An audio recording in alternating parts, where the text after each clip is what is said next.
I'd like to call to order the Lodging Tax Advisory Committee meeting on October 12th, 2021. This is a special meeting. This is to discuss the distribution for 22 applications in 2022 LTAC grant applications. So these would be grants that came in recently that we went over last week with the applicators, or whatever you want to say, and then they would be awarded for 2022. We do like to point out that this is reimbursement. So the events have to happen or the expenses had to be spent in order to be reimbursed. And what is that total amount that we're giving out? 125,000. And then we're going to vote on the LTAC recommendations as we go through this meeting. We do can I just ask, are we going to do the city portion or not? Yes, we will be doing the city portion as well. Which But is that 125 is not included in the cities. That's correct. And then I have to remember that, Sue, you've got a child there that you're not just bouncing around. So is it distracting? I'm No, sorry. it's not. I'm sorry. No, it's not distracting. I just have to understand why. And I think you had a little cup of coffee or something. Yeah. Well, that too. I need one. Yeah. It's not distracting. Thank you. Yes, and we'll wait on the city's portion because obviously we need Laura here, and but I don't want to delay the others until she gets here too. And I have a quick question. Yeah, I was gonna. Are there any overall? Well, let me introduce everyone first thing. Roll call. We have our city clerk that runs this, organizes the meeting. Josh Stecker is here. We've got Stephanie Lyle, Mary Damaris, Here. Sue Brayton, Here. John Moist, Here. Ginny Wellman, Here. and James Carrier. Here. And we have our interim city administrator, Tony Pasecki. Oh, here. And Laura's trying to log in. She's having a little problem. Okay. And this Hey, is Josh, I just lost my video. And I don't know what I hit. We can see you. We can see you. I can't see you. That's on your personal computer. Well, I know that. There we go. All right. I figured it out. How about that? All right. Hey, I have a general question. Just one moment. Mary jumped in before you. Okay. Go ahead, Mary. So was it the intent that 5,000 of the 125,000 would be dedicated to a new event? Hi. Sorry about that, y'all. I always have to do another form of entry. That's okay. We've just done introductions. We started the meeting because I want to keep us on target. And I actually don't know that answer, Mary, and Laura probably does. So would you ask that question again? Is 5,000 of the 125,000 to be awarded intended for a new event? Yes, that is the initial outline that we have. That we are hoping to have $5,000 of the 125 to apply for a new or emerging event. Thank you. John. So could I ask, would that be one of the new events that applied, or are we looking for down the road? It'd be one of the new events that applied. Okay, only those that applied. Okay. Okay. John, you had a question? Yes, I know I'm kind of a dinosaur, but I put on a lot of events in this town over the years, and I have never paid for or paid myself as an event coordinator. And I noticed that a lot of expenses in these applications are for event coordinators, and some of them are pretty hefty amounts. I think there's one $17,000. Oh, which one is that? I'm looking for it. But Why don't we I think that's something to be very watchful of, but I think instead of pointing Oh, out the that, festival director, $70,000 for the Gig Harbor Film Festival. Hmm. okay, why don't we? Well, I'm just saying, is this the norm? Should I ignore this, folks, or, just? No, I don't think you ignore it. First thing, Let's discuss it. everyone's thoughts are important. So, Can but I wait a speak to minute. that? Can I speak Sure. to that? They're not asking for they put in their budget for their whole process. And what they're asking for is for the operations of the festival, they want 20,000. They're not asking for 20,000 to pay for a festival director. If that makes sense. Well, and looking at, for example, I don't want to take a lot of time here, for the Crescent Valley Lavender Farm. Well, wait a minute, that's not a good example, I'm sorry. For the Rotary North Race Management, it was right in their ask, in the amount that they're asking for, $9,600 for a race manager. So I'm just wondering whether that's the norm, to be spending that kind of money, when you're getting a donation for this, for a. I believe on that one, that person coordinates that. Person coordinates a lot of the whole thing, meaning that's not, I don't believe that's just that person's money. It's contracting that person to run a whole bunch of things. I believe that is, I don't know that for a fact, but I believe that's the case. Yeah, I think that's right. It would be the whole race, coordinating, shutting the streets down, blah, blah, blah. It's a lot, but Right. Yeah. So I think it is Okay. something to point out as we go through the applications. All right. Okay, and then Jenny, I need to know, because of voting, are you representing the film festival? That's a good question because I am, they asked me to represent them, so I won't vote on that one. Okay. Since they asked you to, are you working on at the film festival, like on a volunteer basis? No, they just, well, kind of. I mean, they ask me questions from time to time. Because one thing with, if we had a piece of paper, because I'm there's a few things with committees that I'm having a little problems with. And so if you had a piece of paper that said that you're volunteering for the film festival, then the standing on this committee makes sense because we're volunteering on for one of the nonprofits. Without that, I'm kind of ignoring a kind of an elephant in the room. So Yeah. that would make and I try not to do that, but that would make my job easier. Okay, yeah, I can have somebody say that they asked me to volunteer to represent them on this committee, but going forward, that's probably something I need to discuss with you and Laura. Okay, all right, that'd be great. Yeah, thank you. Okay, so I will turn this over actually to Laura to proceed how she would like. Okay, I think, so this is kind of the way I've taken it. I do have Janae's recommendations as well. She sent through just a brief list of what she thinks should be allocated. So I'm happy to share that on her behalf too, but I think we should just go one by one, discuss the merits of the event under the criteria that I've sent, and then make an initial allocation. Let me know if you have worked with these numbers at all on your own. And we can go from there, try to find a median and try to find a balance. Great. Yeah, I've already written what I feel that we should give for each one. And so I'm sure a lot of you have as well. Okay, I've grouped these a little bit. To note, the Gig Harbor Senior Center operates essentially under the Greater Gig Harbor Foundation. I've also included the event that they had sent through, the summer swig that was improperly titled. I think they gave us enough information there. So, and that's an ask of $5,000. So that's an additional $5,000 ask.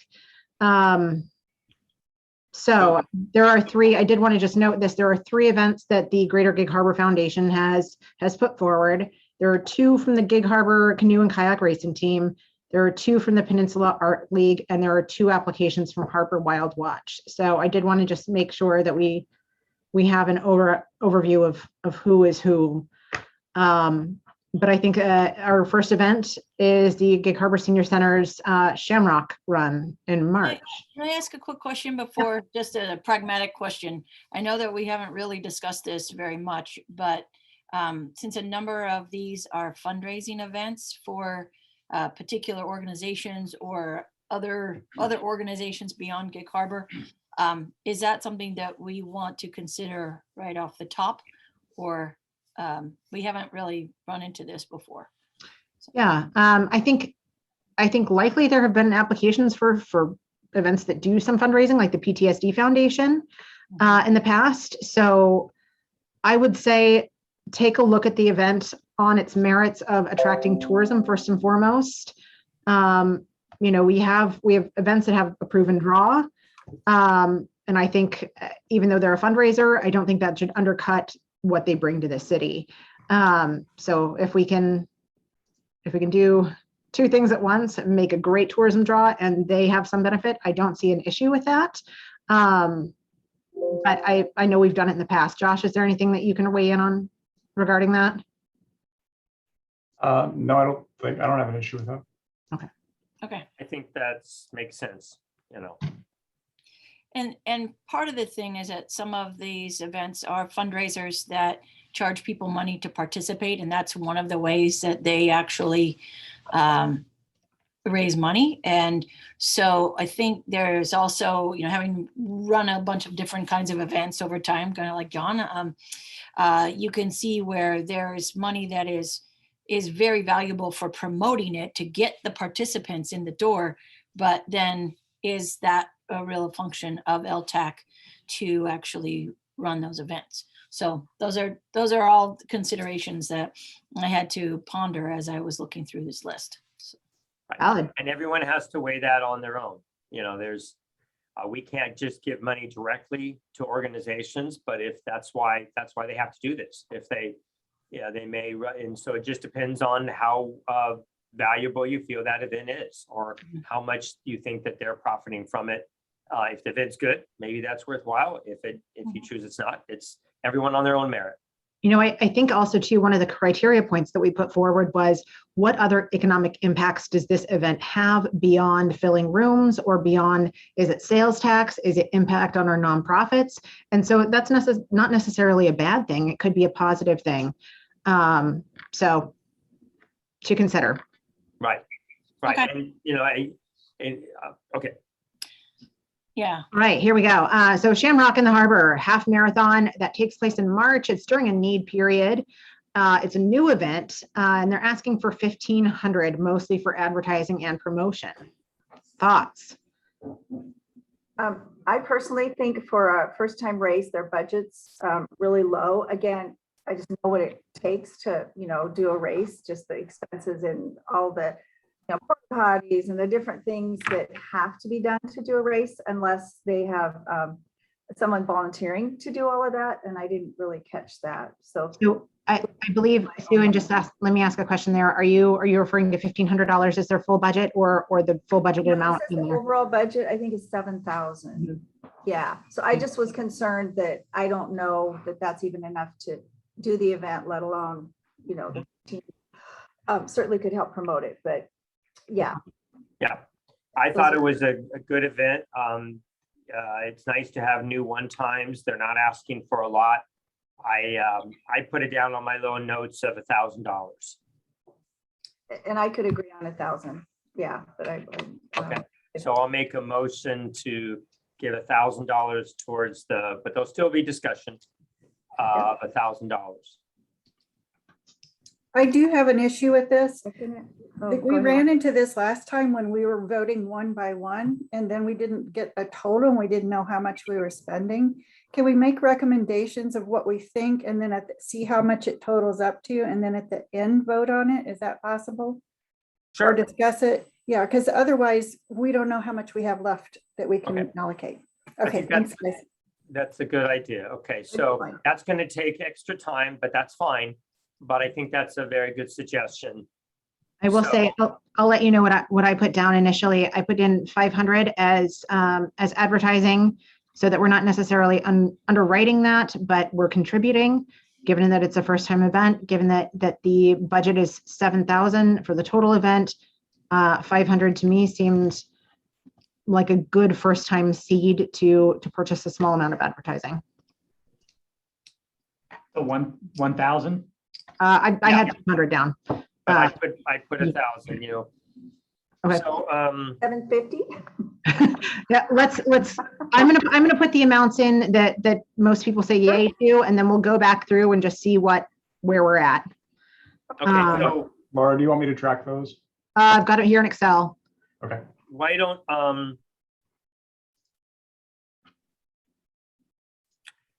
do you have, here's one way of doing it. So, we kind of sat down and looked at what Laura and Tony and I thought the city might want to do. And it might be worth sharing that with you. And then you see that, because that totals 125. And then we can go into each one or see where people's thoughts are. I don't know. What are your thoughts on that, Laura? I think that might be helpful. I think that might be a screen share. Mayor, if you can share your screen, we can go and discuss the merits of each award. And then either lower or par that amount based on each item's feedback. Okay. And I'm happy to track that here in Excel while we go, if you want to share your screen, Mayor. Okay. I don't have it on my screen. Why don't I you all have that? Why don't I quickly run down and you can jot that in, and then we'll talk about each one if that sounds appropriate. Great. Okay. So the seniors was 1,000 of a 1,500 ask. The PTSD was 1,500 on a 20. 15,000. 15,000 on a 20 ask. The SWIG was 5,000 on a 7,500 ask. The boat shop was no funding. The Crescent Valley Lavender Farm was 6,000 on a 16,100 ask. The Rattle Dims Bones was $1,000 on a 1,500 ask. The Dunnigan Brewery was 6,000 on a 15,000 ask. Am I going too fast? No, The South Sound Pickleball was no funding on a 20,000 ask. The HHM was 8,500 on a 20,000 ask. The Gig Harbor Sportsman Club was 4,500 on a 6136 ask. Rotary North was 8,000 on a 20,000 ask. Harbor Wild Watch was a 15,000 for the SVIC on a 20,000 ask. The Chum Festival, the Harbor Wild Watch Chum Festival was 1,000 on a 5,000 ask. The APCC was no funding on a 20,000 ask. The Gig Harbor Arts Center, Sister City was a 3,000 on a 5,000 ask. The Metropolitan Glass was 1,000 on a $20,000 ask. I do have a little problem with people that say if they don't get the funding, they're not going to do the event. yeah. I'm not supportive of that. No. So that gets a little tricky, whereas then you're left over with extra money because someone didn't do it. But I like the program, but that's where you almost call them in, and Laura might have done that, but I'm going to go on. The Gig Harbor Canoe Kayak Racing Team is a 6,000 on a $16,025 ask. The Gig Harbor Canoe Kayak Racing Team Paddlers Cup is a 6,000 funding on a $17,045 ask. The Peninsula Art League was a 3,000 on a 6,000 ask. The Peninsula Art League Summer Festival was 2,500 on a $4,000 ask. And then these were a hair less, these are just like a $3,000 change from what Tony and Laura thought. And so to adjust it, the Downtown Waterfront Alliance was 17,000 on a $20,000 ask. And the Gig Harbor Film Festival was a 16,000 on a $20,000 ask. So it should, originally the Alliance was 18,000 and the Film Festival was 17,000, but I wanted to give a couple others that were 0 or 500 a little more. And so there was just like 3 adjustments from what Tony and Laura, that should total 125. It is good to do this because it is a point of reference for us all to work from.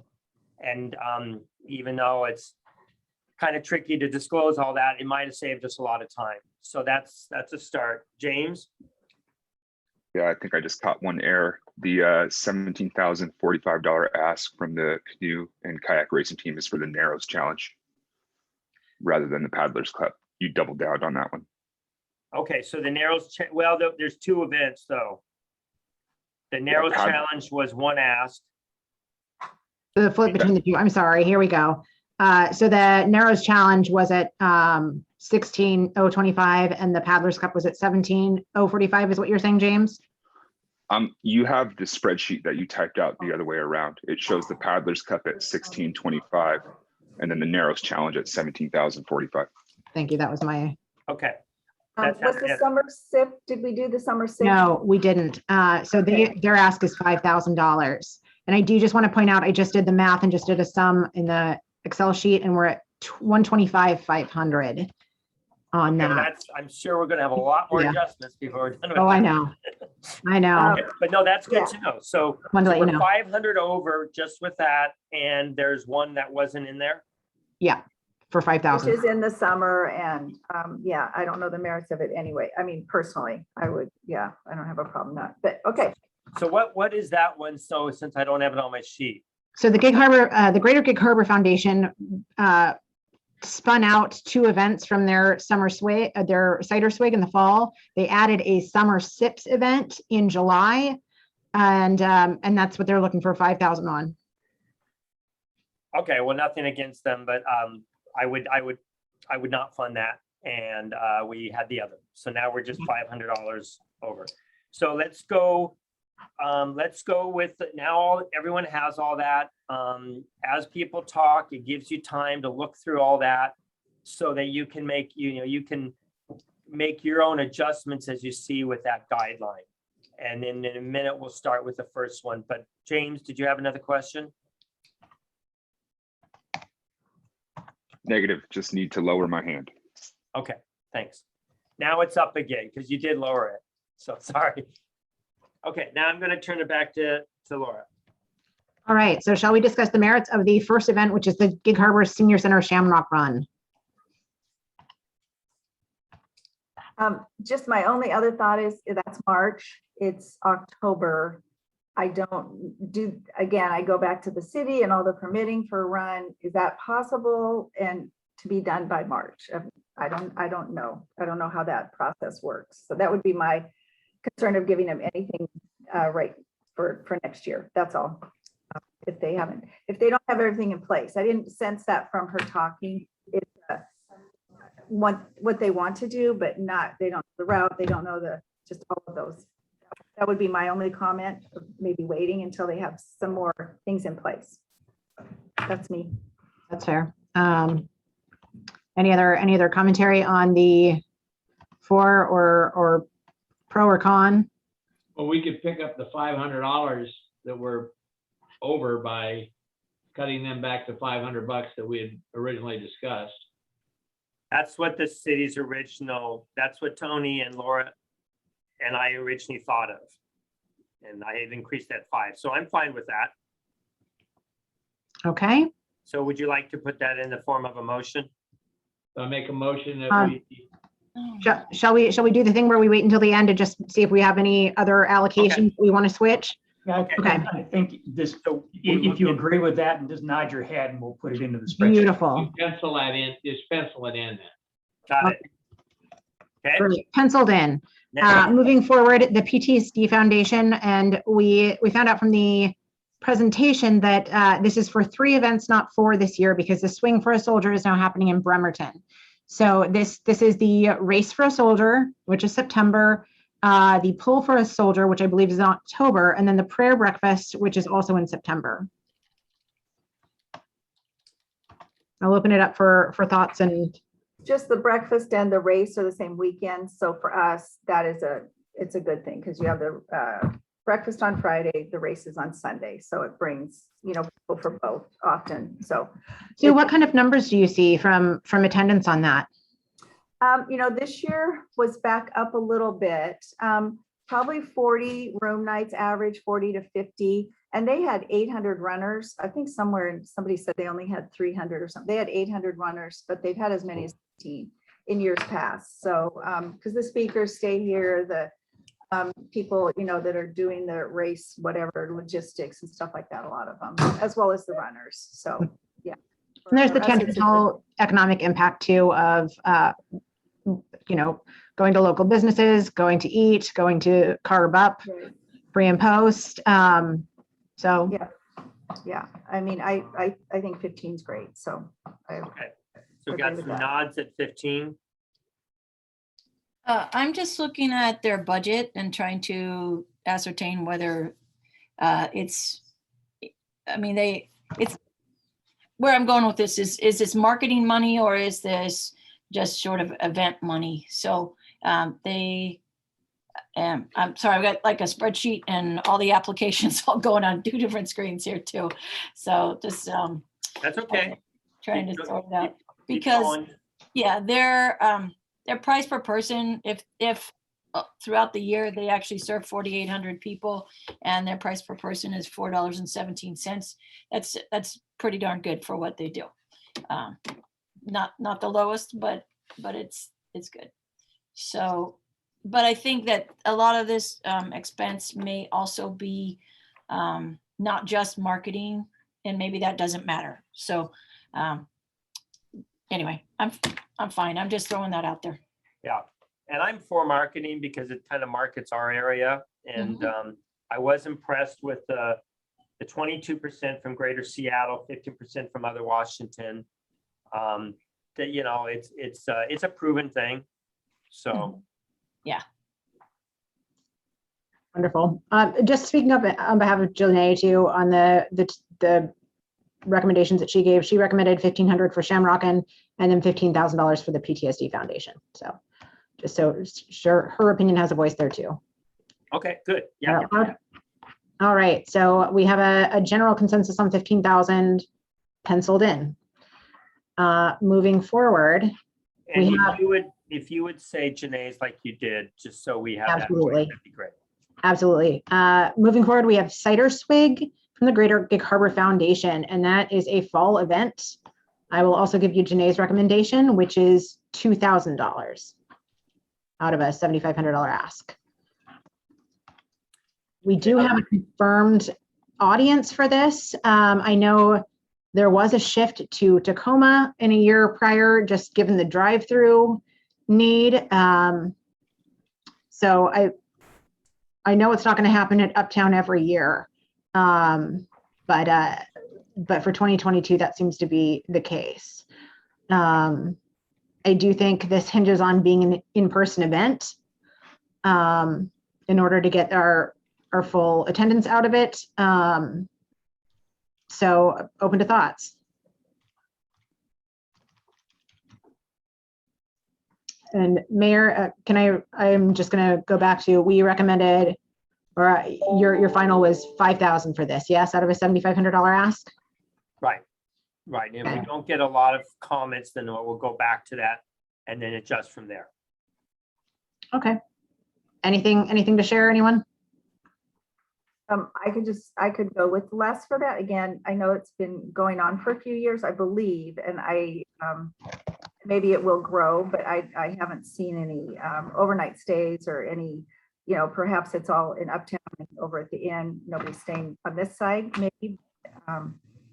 Yeah, nor did I see any rack cards or any posters or anything this year promoting it. But just a heads up that way. And did it not happen last year? Is that correct? They shifted to a drive-through model for both years. Yeah, okay, okay. The one thing, if you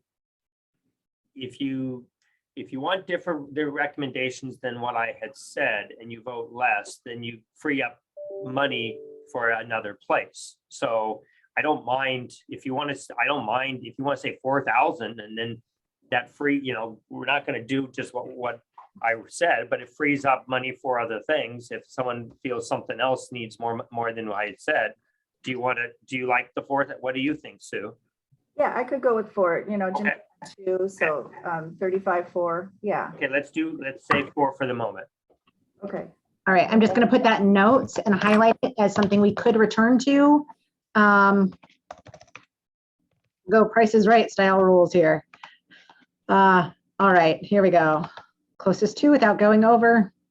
All right, so we'll come back to that if we have other questions. Next up, we have the Gig Harbor, Greater Gig Harbor Foundation Summer SIPs. They're asking for 5,000. That is the application that was mistitled. So that was sent to you in email just after the event. So any thoughts? That was the add-on that we didn't have on our sheet. Correct. And again, for me, it's middle of July, busiest month of the year. So I don't have a problem not helping them, but that's just, again, me, so. Nothing personal, but I'm okay with that. Any other thoughts? Okay. All right, we'll move on. Boat shop operations, ask is 12,000. The no fund on this part, I'm happy to explain a little bit because we're fans of the boat shop. We love what they do. I know there's been 2 years running that we have funded, that there has not been a lot of openings for people to go through. I know that's hopefully changing soon. This is where some of our measurement software comes in super handy. And I'm happy to share my screen on this, is that we have a data fence around each one of these locations to see who's coming in, who's there, what volume of people are there, what volume of people visit the boat shop that also stay at a hotel, and how many people are in from out of state versus local.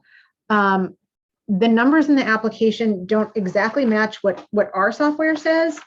And again, I don't want to say that it's not a valuable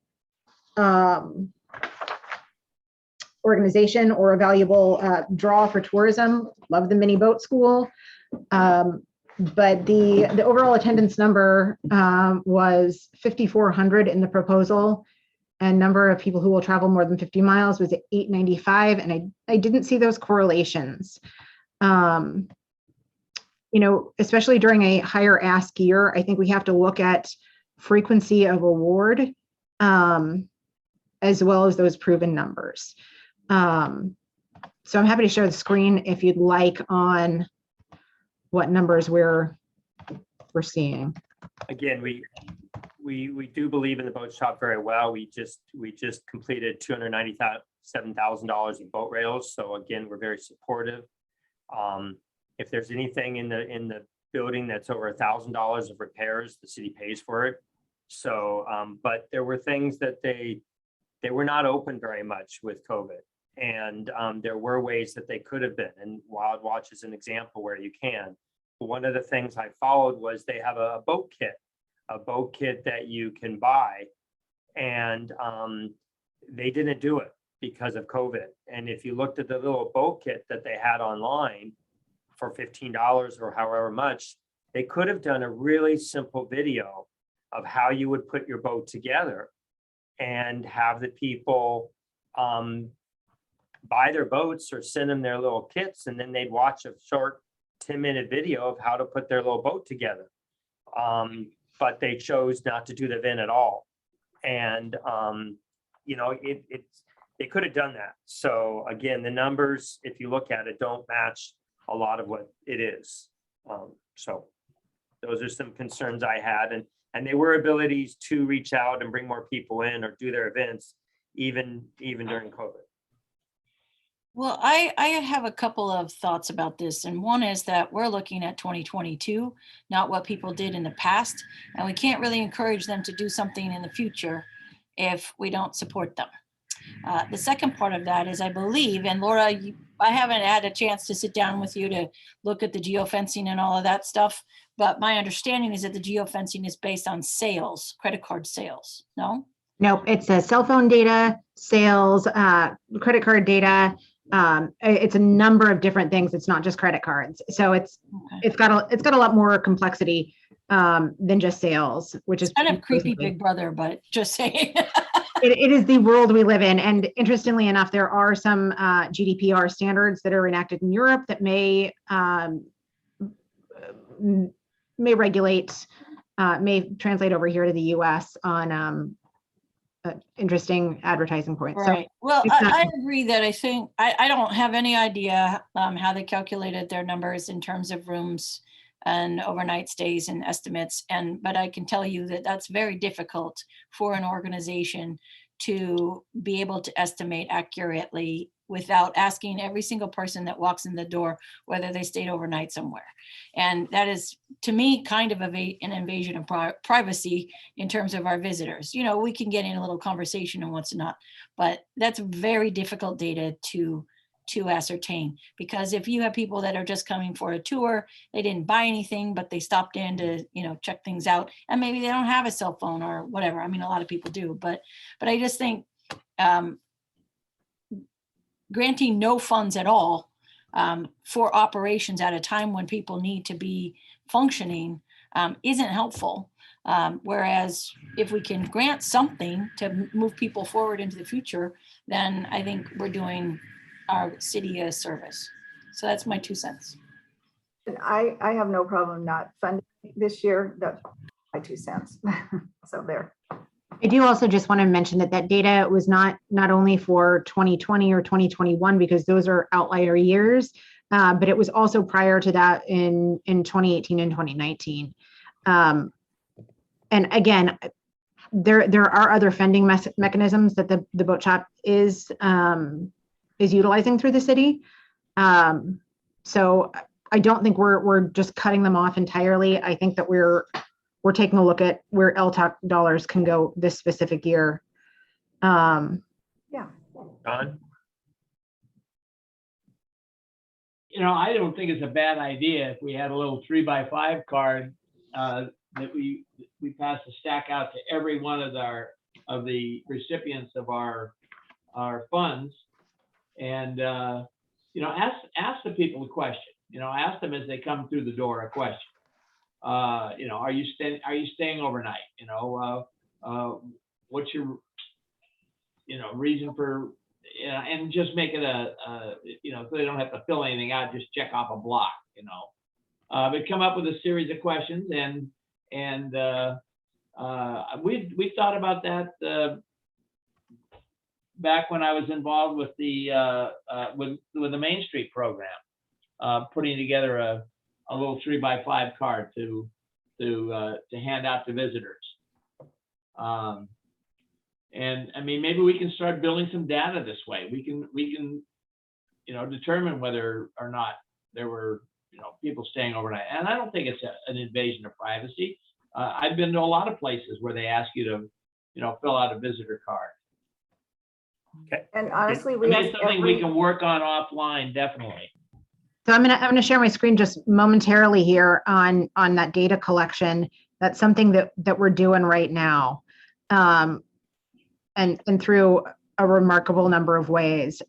So we can see a little bit more of who's coming where they're visiting, and where they're going for multiple points, and what's correlated within town. So that informs our advertising. That says, are we advertising correctly? That informs, you know, what we're funding. Is this a return on investment for our dollars? And that's the point here too, not only for us, but this is something that's also underwritten by the Washington Hospitality Association. So I do have a good amount of faith in these numbers and what they're presenting. Okay. So I think sometimes it can be very difficult for people to get full answers. So for something like the Galloping Gertie run, as opposed to the boat shop where they have somebody there saying, here's a card, please let us know, that can be a unequal application of information, I guess. And we going with DataFire, going with C-Source and having these numbers and those graphs and those really nerdy things that I love really informs, is this a return for us? Is this driving people in? Are people staying? So that's been kind of. Yeah, and I think that's very valuable information, absolutely. But if you're putting a criteria on applications and applicants that didn't know that that data existed and didn't have it as a resource to fill out their applications with, I think that's very difficult. And I think it would be something that could be very, very useful in the future. But to use that piece of data against an application that they didn't even have access to that data, none of these applicants did, I don't think that's actually fair. I mean, that's my own opinion. And that's why we kind of put it together a much more comprehensive walkthrough strategy. So each one of the applications had the opportunity to set an appointment, talk about what would make the application successful, look over some of the numbers for those things. And that's entirely up to them. I didn't get an pre-application meeting for the boat shop. These numbers are, anybody is welcome to them. You can call me anytime and we can go through what's happening month by month. But my point, Laura, and I totally love that, and I will absolutely take you up on that, and I would encourage every applicant to do that. But I think at this moment, because that was never a stated criteria in the application itself, that said, we're going to judge your application based on these numbers from this data that we're collecting. And if you want that data, you're going to have to come and see us about it. I think that wasn't something that was a criteria in the application. So I'm going to let this go because I know that we're always crunched for time, but I just think that that's something that we as a committee have to seriously consider. And if that's something that we want to put into the application in the future, that's fine. Well, I But think that's a good idea is to have a line in the application that says we're collecting data and, you know. Okay, so one thing is, this is great, but this is another meeting. We're Yeah, getting off, you know, offline. I said that offline, yeah. And it Right. does I know, say in I the will say- application, some are estimates, and it's required by state law. The estimates of all of those are, it says, And right. I'm very clear with anyone who applied that we were happy to help you with those numbers. So that's not an estimate and not something that's put on you because we have this software. So anybody who took advantage of those applications knew that. And then they knew that that was a number available. So getting back, so a couple more things on the boat shop, you know. We have said that we wanted to see what, you know, one person is mentioned that, well, we can't judge someone on their past events. Well, we can, and we always told them that we would judge it on their past events, because if someone's not successful or they don't run it well, we want to know that for their next application. We've all talked about that. So again, the little boat thing I talked about, they chose not to do when they maybe could have. The other thing is when I asked the Nicole what she was going to spend this money on, you know, she basically said, well, this is for, you know, using the brick house next door, and we get to use it 50%, and it's for maintenance. And then she changed her mind from saying maintenance. We do fund them. We just did the rails at 300,000. They get 50% of the boat, the red brick house, free to use, and they can charge for that. So it's really not for maintenance. So to me, the application was very unclear really what this money was going for, because she tied a lot of it to the red brick house. I'll just point out their application too. This is for part-time staff. Yeah. But she talked about the red brick. When I asked her what it was going to go for, she actually talked about operations at the red brick house the whole time. So that's very unclear then. She also mentioned 20 hours, $20 per hour, 50 hours per week for 6 months. Per month, not week. But yes, you're right.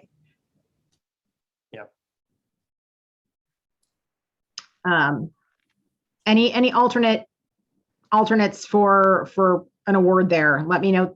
I'm gonna put this as a tentative, and we will return to it. Any alternate amounts that the committee feels would be appropriate.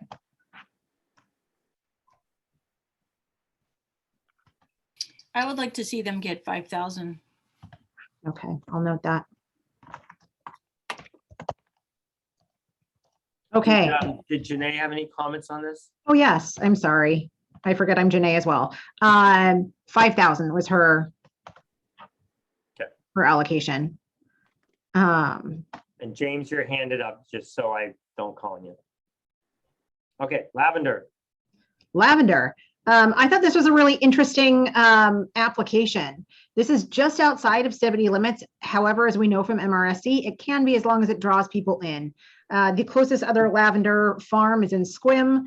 It's something that's unique, and I do think that they've got a good amount. While their staffing is low, and I know we heard that in his Q&A, I do think that they have big plans. I know that they are looking to host weddings. I think that's a really picture perfect setting, and could serve us well for when we look at meetings, weddings, and that kind of thing. So I found it very interesting. The ask is quite high, and I'm open to input. So they are a vendor at our farmers market every summer, and so they have really started to build up pretty strong clientele that come to see them each week. They are only there till around August 1st because of the growing season. Mhm. But I do know that in the application, they also talked about they would be promoting it at the farmers market, at their booth. You know, at first I thought 9,600 was high, but then, you know, I broke it down. It was 128 hours over the 8 weeks. I know it's 640 hours over the 8 weeks. It worked out to $15 per person. So, you know, they needed 640 hours worth of work. So, yeah. Well, I thought a private business though, am I confused on a private business, what they can qualify for? And again, I know permitting for a wedding venue would be almost impossible where they're at Kitsap County. It's very, very difficult. So I don't think that would happen. Oh, no. Oh, you're muted. Yours. Sorry.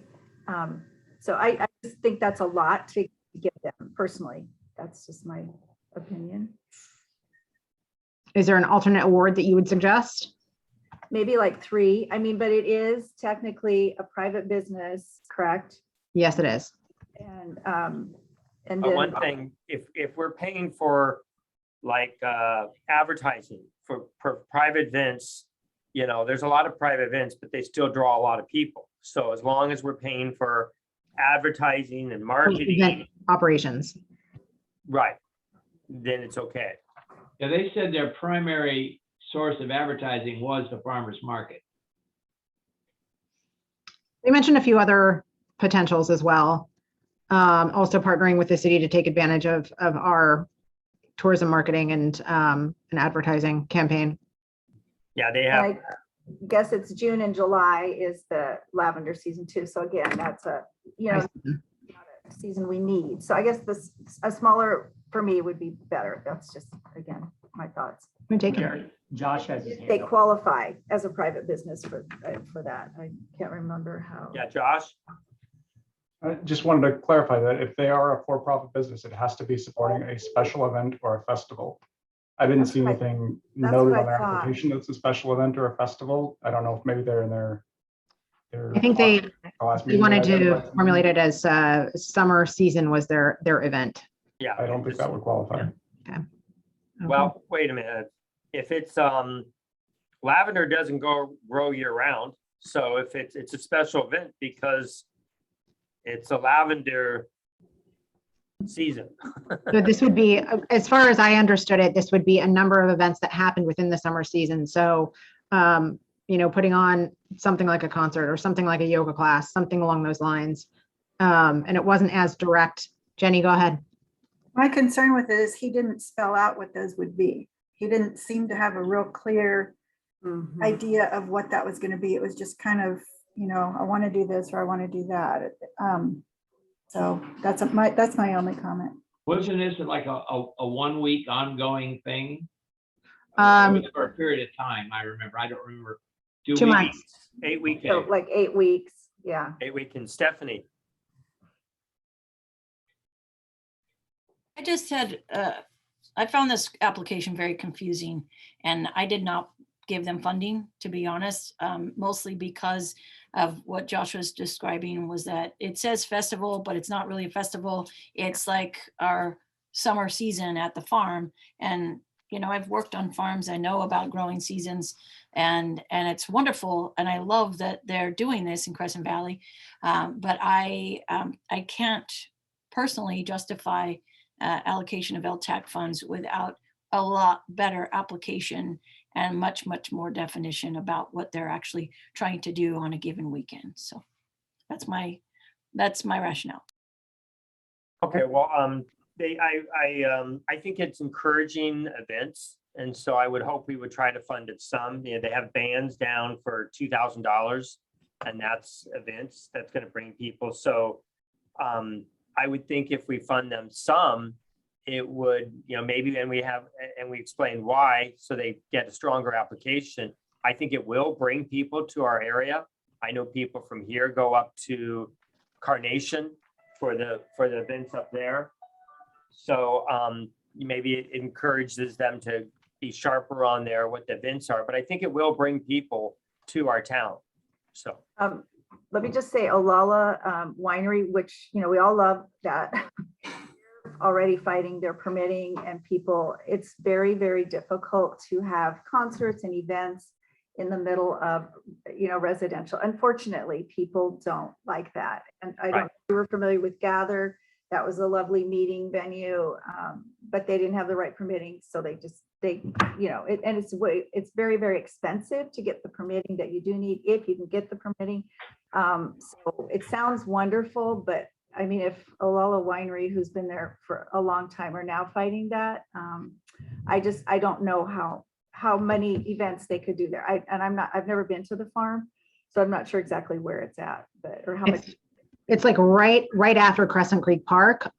So it's Pierce County. So it'll be different than Kitsap County, but I have seen the difficulties that Olala Winery is going through, and I know that Gather place, I don't know if you guys knew that, it was lovely venue, but they couldn't get, you know, they were going and they didn't have the right permitting, so now they're shut down. So it's just, before, I'd like to see a little more detail from Jenny.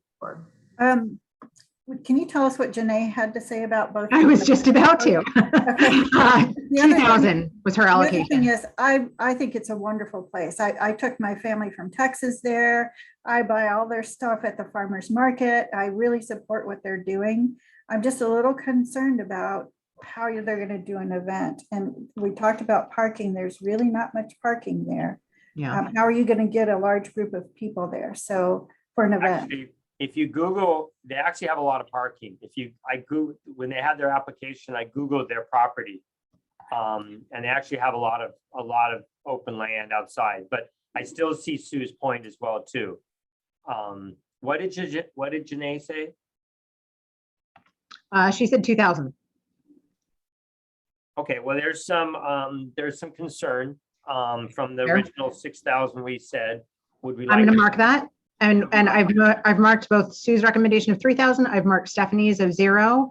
We'll mark that and we can return to it. I'm just going to also let everyone know that we're at 12:55. So we have about an hour and 5 minutes left, and we are on number 6. So I'm going to try to move us through this a little bit. Just keep us on track here. So please don't think if I cut in that I'm interrupting you, but I'm going to try to keep us moving forward. Let's head into Greater Greek Harbors Foundation's Rattle Dem Bones, the Halloween bike ride / costume event. They're looking for 1,500. We had mentioned 1,000. Any thoughts on that? So I think you're on mute.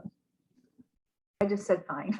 Oh, Fine. They do another bike event, and they actually do bring people into town. I know they have stayed here. I don't know what the other one is that she does. And I, you know, so, and it's been going, it's an ongoing event. It's not a new event. So I don't, did we say 1,000 on that? Yeah, I mean, the city originally thought 500, but you know, Marlene does do a really good job. She works hard at it. And yeah. So I thought, you know, she's not asking for the moon. I thought 1,000 was good.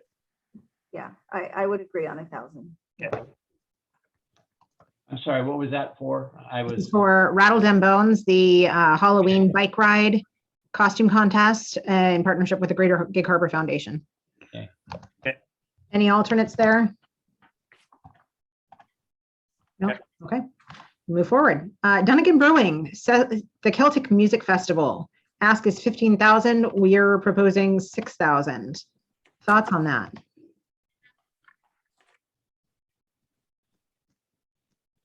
I don't have any opposition to the 6,000. I think it sounds like Again, a great it's- event. Yeah, I do too. Remind me when it's going to be though. St. Patrick's Day. In March. And one of the things that I liked about it is that it really works well with the Shamrocking the Harbor Run. You can combine those two events in some ways. And, you know, if they cross-advertise each other, I think they can, you know, really make it a bigger event probably. So I So like it's that. a I like that private aspect of it. business that's doing an event, so that's Yes. qualified. Correct. Correct. What I did like about the expanded economic impact is that the Inagig Harbor is right there. And then also Locust Cider, which is coming in, is right there as well. So I think that's, I mean, I've never met anybody who won't have a beer on St. Patrick's Day. I'm sure they exist, but also no one wants them driving. So high hotels.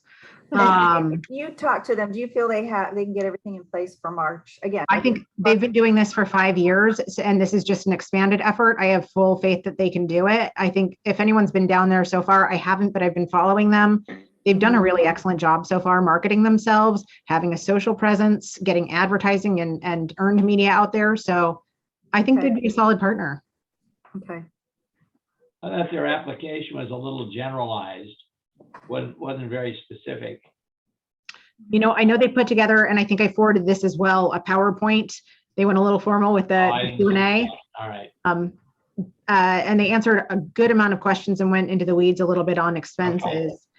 I think some of their expenses, we wanted to see a little bit more maybe in advertising over operations, but they're qualified expenses. And I think that's a huge draw. And I think you'll get a lot of local, as well as maybe a little further away too, people who they have a great marketing base from their brewery from a little bit further out. So The city originally thought 7,500 and I put it down to 6. So, any thoughts or alternates on that event? It sounds good. okay. What did Janae say? Let me pull it up. Oops, wrong one. Janae said 2,500. Okay, well, we'll leave it at 6 and then we'll, go from there. And also, I don't think I mentioned this on the last one. Janae said no funding on Rattled and Bones this year. So I wanted to update on Southtown. We'll move forward. Wanted to update on Southtown Pickleball Club. Their ask was actually 14,000, not 20,000. However, they did mention that they need full funding. So I think that's why we went with 0. They didn't show up. I'm sorry, but that's a big Their deal. application was a mess. Yes, it was. I received it 9:39 with a 10 a.m. deadline. And I think that was because they had just found out about it. But a couple of things to consider. It's at Samel Park, which is outside of city limits. There is an audience. I didn't know this, but pickleball was invented on Bainbridge Island. Yeah, it's not exactly a proven expense. We went through a few times what the funds could be applied to. I'm not quite sure there was a lot of understanding of what could be covered and what couldn't. I know software was a big thing that they included. We can't cover laptops, and we can't cover things that would help them, or essentially give a public gift of something that they use for other purposes afterward. So those were some of the concerns. Not that it's not a valid event, and not that pickleball doesn't have a wide following. Apparently, it's the next hacky sack. When was it? I'm sorry, when is it supposed I to be? believe, let me pull it up really quickly here. I'm on it, but I'm not seeing it. I'm sorry. I believe it was September, It is in September? Okay. and I'm just going to make sure I'm correct on that. Date is TBD and dependent on funding. Funding And I- approval for the event. My notes show there's no date. And so it's a new event though, never. Never happened. No. Okay, okay. It seems a little of a weak application, and I'm not, sorry, but it means a lot to me that people show up. If you really want this money and you're Sure. gonna pull off the event, I think you Yeah. send someone. Yeah. And I think the application isn't quite complete. Okay, I'm fine with that. all right. Moving forward. We have the Harbor History Museum, looking at operations and exhibits, and with the total ask of 20,000. What did we propose? Mayor, I believe that was 8,500. What did Janae propose on that? One question, did Janae total hers? So we know that it's not. Yes. 300? Okay. Yes. She's in banking, of course, she Okay. All right. she actually awarded 121,000, so just slightly under. Okay. But for the Harbor History Museum, she said 15,000.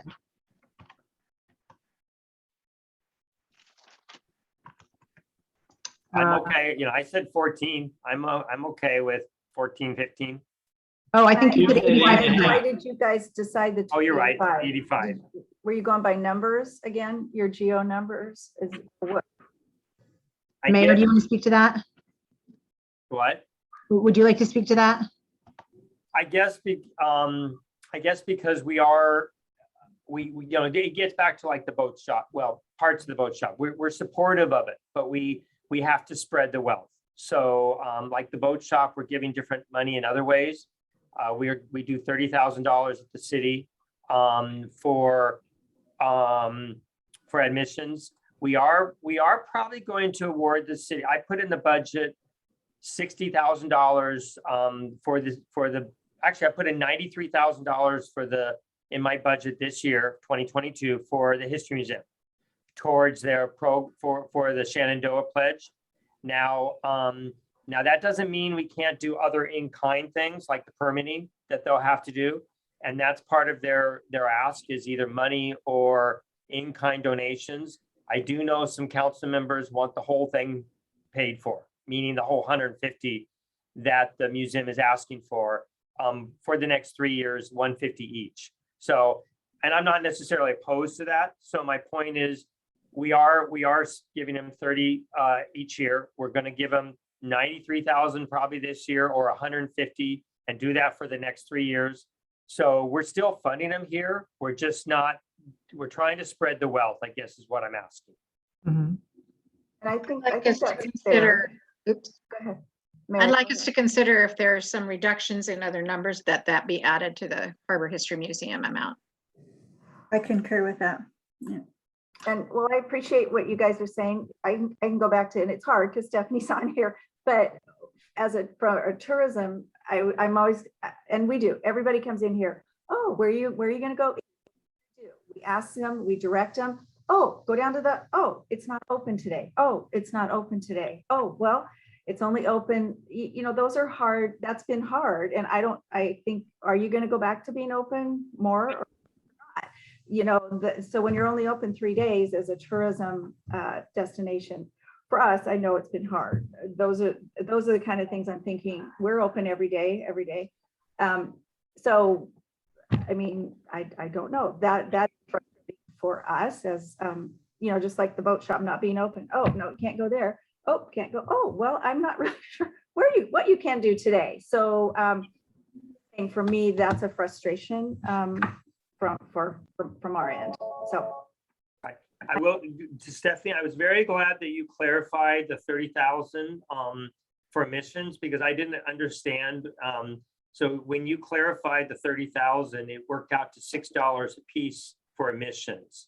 And I don't, we don't know all that. So that was, it's not going to cover the whole year, but how do I know that? So that was important, if you have to do that ask each year, which I don't think you will, that's really good to put in. So I appreciate that. So, okay, so why don't we just leave that? Because we've got the 85 we've said, we've heard from Mary, maybe to increase that. So let's, we'll see where that falls, but come back to that. Perfect. All right. we will come back. And I don't know, Josh might need to help us with this, if there's an opportunity to, if funds are not used from other awards, shift them back into the History Museum. I'm not sure how that would be possible. I want to make sure we're on the up and up there. So just something to continue looking at. We'll move forward to the Gig Harbor Sportsman's Club and the seafood shoot.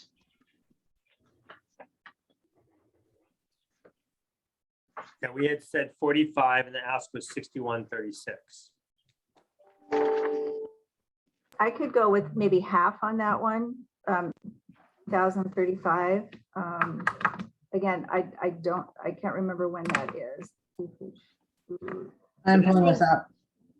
When was Fall it? event. A fall, okay. September.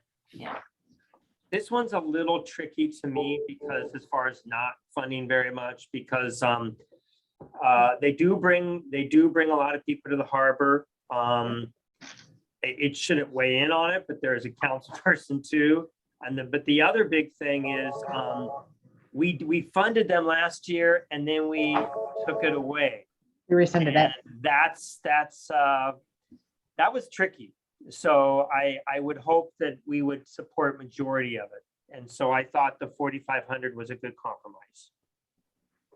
And again, this is something that we can measure post event, so we can help them with their reporting and see exactly how many people came through the Sportsman's Club, how many people also stayed in hotels, and measure the effectiveness there too. So the numbers are 100, and this is interesting because it is a quantitative number. There are 100 participants that are experts that are invited in from other parts of the country, and they have to stay here and they bring their families.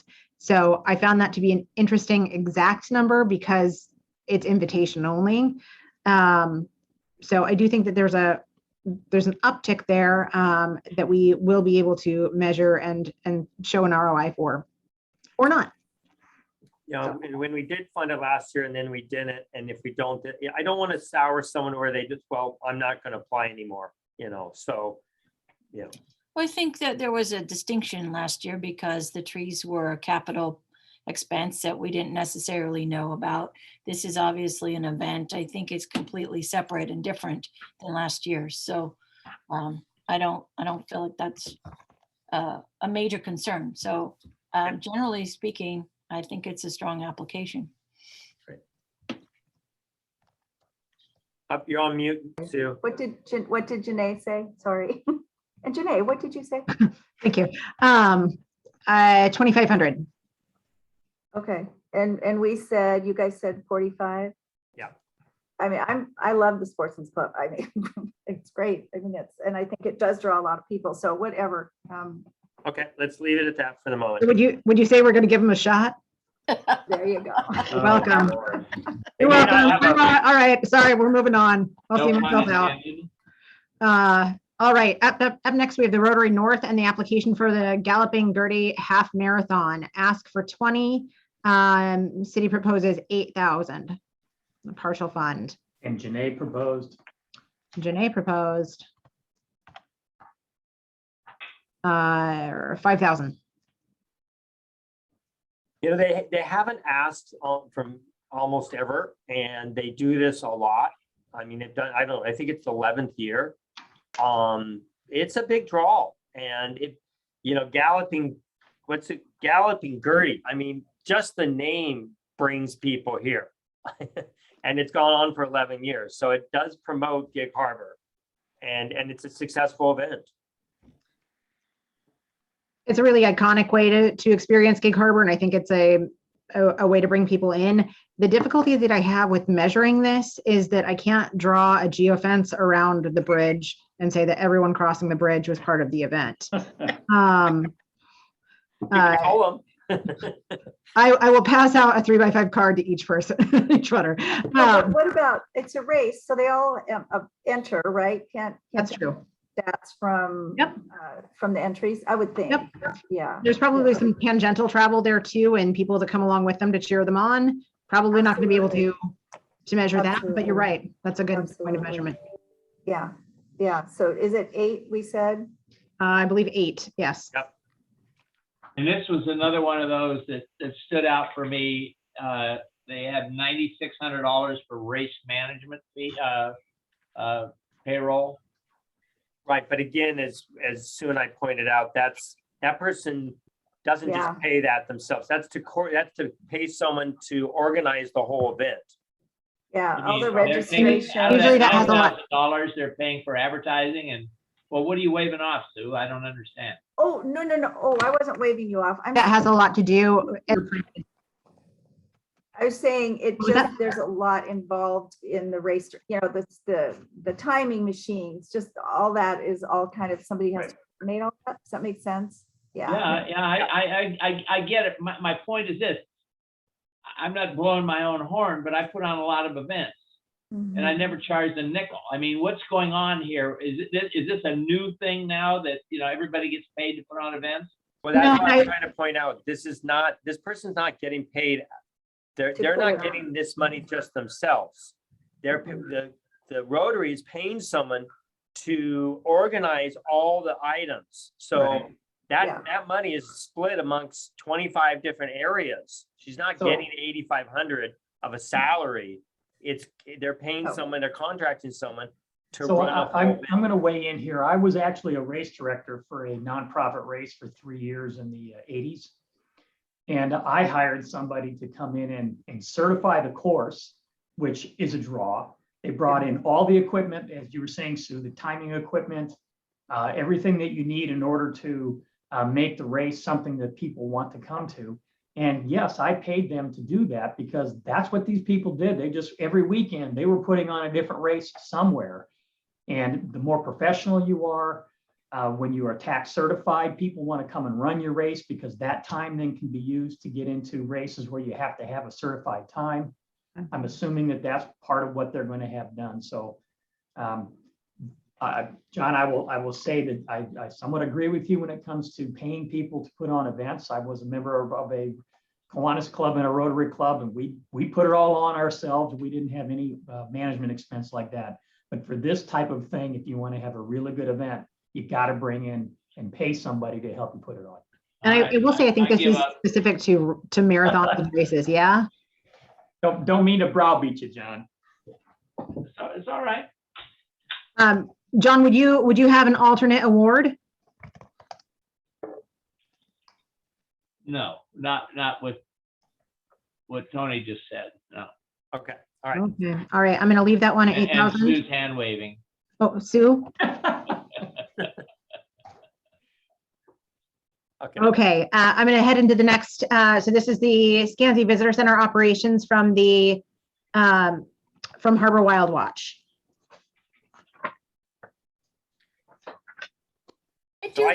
I have some thoughts about this, just because I'm wondering, this is a city building, it is a function of basically serving the city. Why do they have to apply for LTAC? Why is this not something that's just like rolled into the city budget?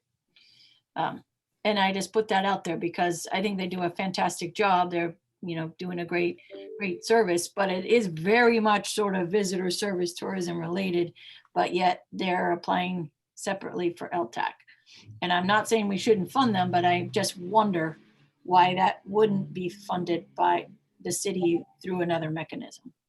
Well, we don't, none of our buildings like the boat shop we don't fund people's wages automatically. I mean, that would be just be nonprofits. We don't fund nonprofits to pay their payroll, to pay their salaries. So, or to run their festivals, they have to apply. Like we give them $1 a year for the building, but we don't pay their We'll give you organization. $1 a year. Yeah. So I will call attention to one part of the application, and I will correct one part of it too. So Lindsay's answer on number 12, the overall budget for the operation is $39,110 for 2022, requesting 51%.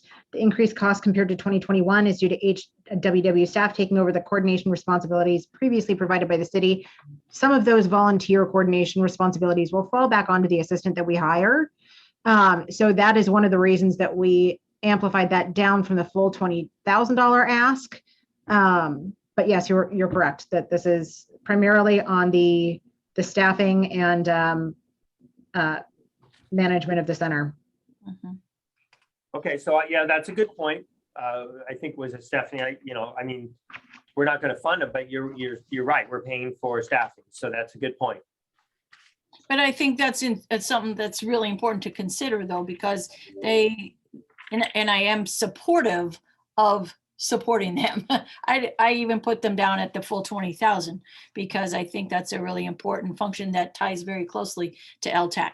I just wonder, because maybe I'm misunderstanding, but I think the visitor center is something that promotes the city. It's not something that is directly part of Harbor Wild Watch's mission. It just happens that they run that center because that's the building that they're leasing. So while I'm 100% in support of their efforts, I also would encourage the city to look at some alternative ways to make sure that that visitor center gets funded adequately. Right, one thing that kind of surprised me, which I didn't really understand is, obviously this is pre-COVID, but when I looked at the lease that we have with Wild Watch, our volunteers are to assist them. Mhm. So, and I didn't realize that. I thought our volunteers were to run the tourism center, because I know volunteers, and I was surprised that they were actually, but if you look in the thing, it's actually our volunteers are to assist Harbor Wild Watch. Mhm. Sure, they're to promote tourism, but it's already, kind of like you said, it's already to help them so they can work upstairs. So our volunteers, they're usually working upstairs. Our volunteers are showing the rest of the aquariums and the things in that room. So that's how so we are already doing that with we're already doing some of this with that volunteer mechanism, the way the lease is set out. But it's exactly flip-flop too, because their volunteers help staff the visitor center. No, So- their volunteers are upstairs working. My knowledge is before COVID, we got the volunteers to run the visitor center, and they were upstairs in their office doing Wild Watch stuff. They Mhm. weren't downstairs, so they I weren't don't doing. think that's the way it is now, though, right? When I've gone in there, Okay, they're volunteers. okay, and that's probably because we didn't have we didn't have support, yeah. Right. Really quick, the Chamber Visitor Center, which we also used to take care of the volunteers there, no longer, right? They take care of all of that, Laura? You don't have any? Correct.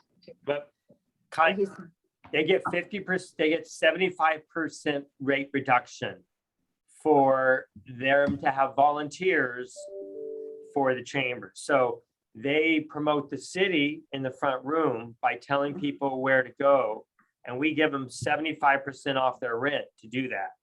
Okay, And they may run it with paid staff, but usually it's by volunteers. and that's a nonprofit. The Chamber's a nonprofit, correct? It's for profit. I think it's, It's nonprofit. Nonprofit. Mhm. It's a 501c6. So what would be the difference between, but on the Wild Watch and that visitor center, we don't give them reduced rent, or do we? we give them $1 a year. Okay, so I'm just saying when, They're One- very similar in a way. I mean, they get $1 a year. They're different mechanisms because we divide up the building differently. but then so really they're rent free and providing not providing the volunteers, but correct? They do provide the volunteers. What- And what no, do this you- Well, is- they have during COVID, but before that, Yeah. they didn't, right? Right. So Laura, do you know what they'll do after COVID? No. To be honest, I think it's a really great opportunity to offer to and partner with the high schools on, because that gives a great amount of insight into hospitality, tourism, customer service. I think it's interesting to maybe partner with their marketing and business clubs or their service leadership organizations.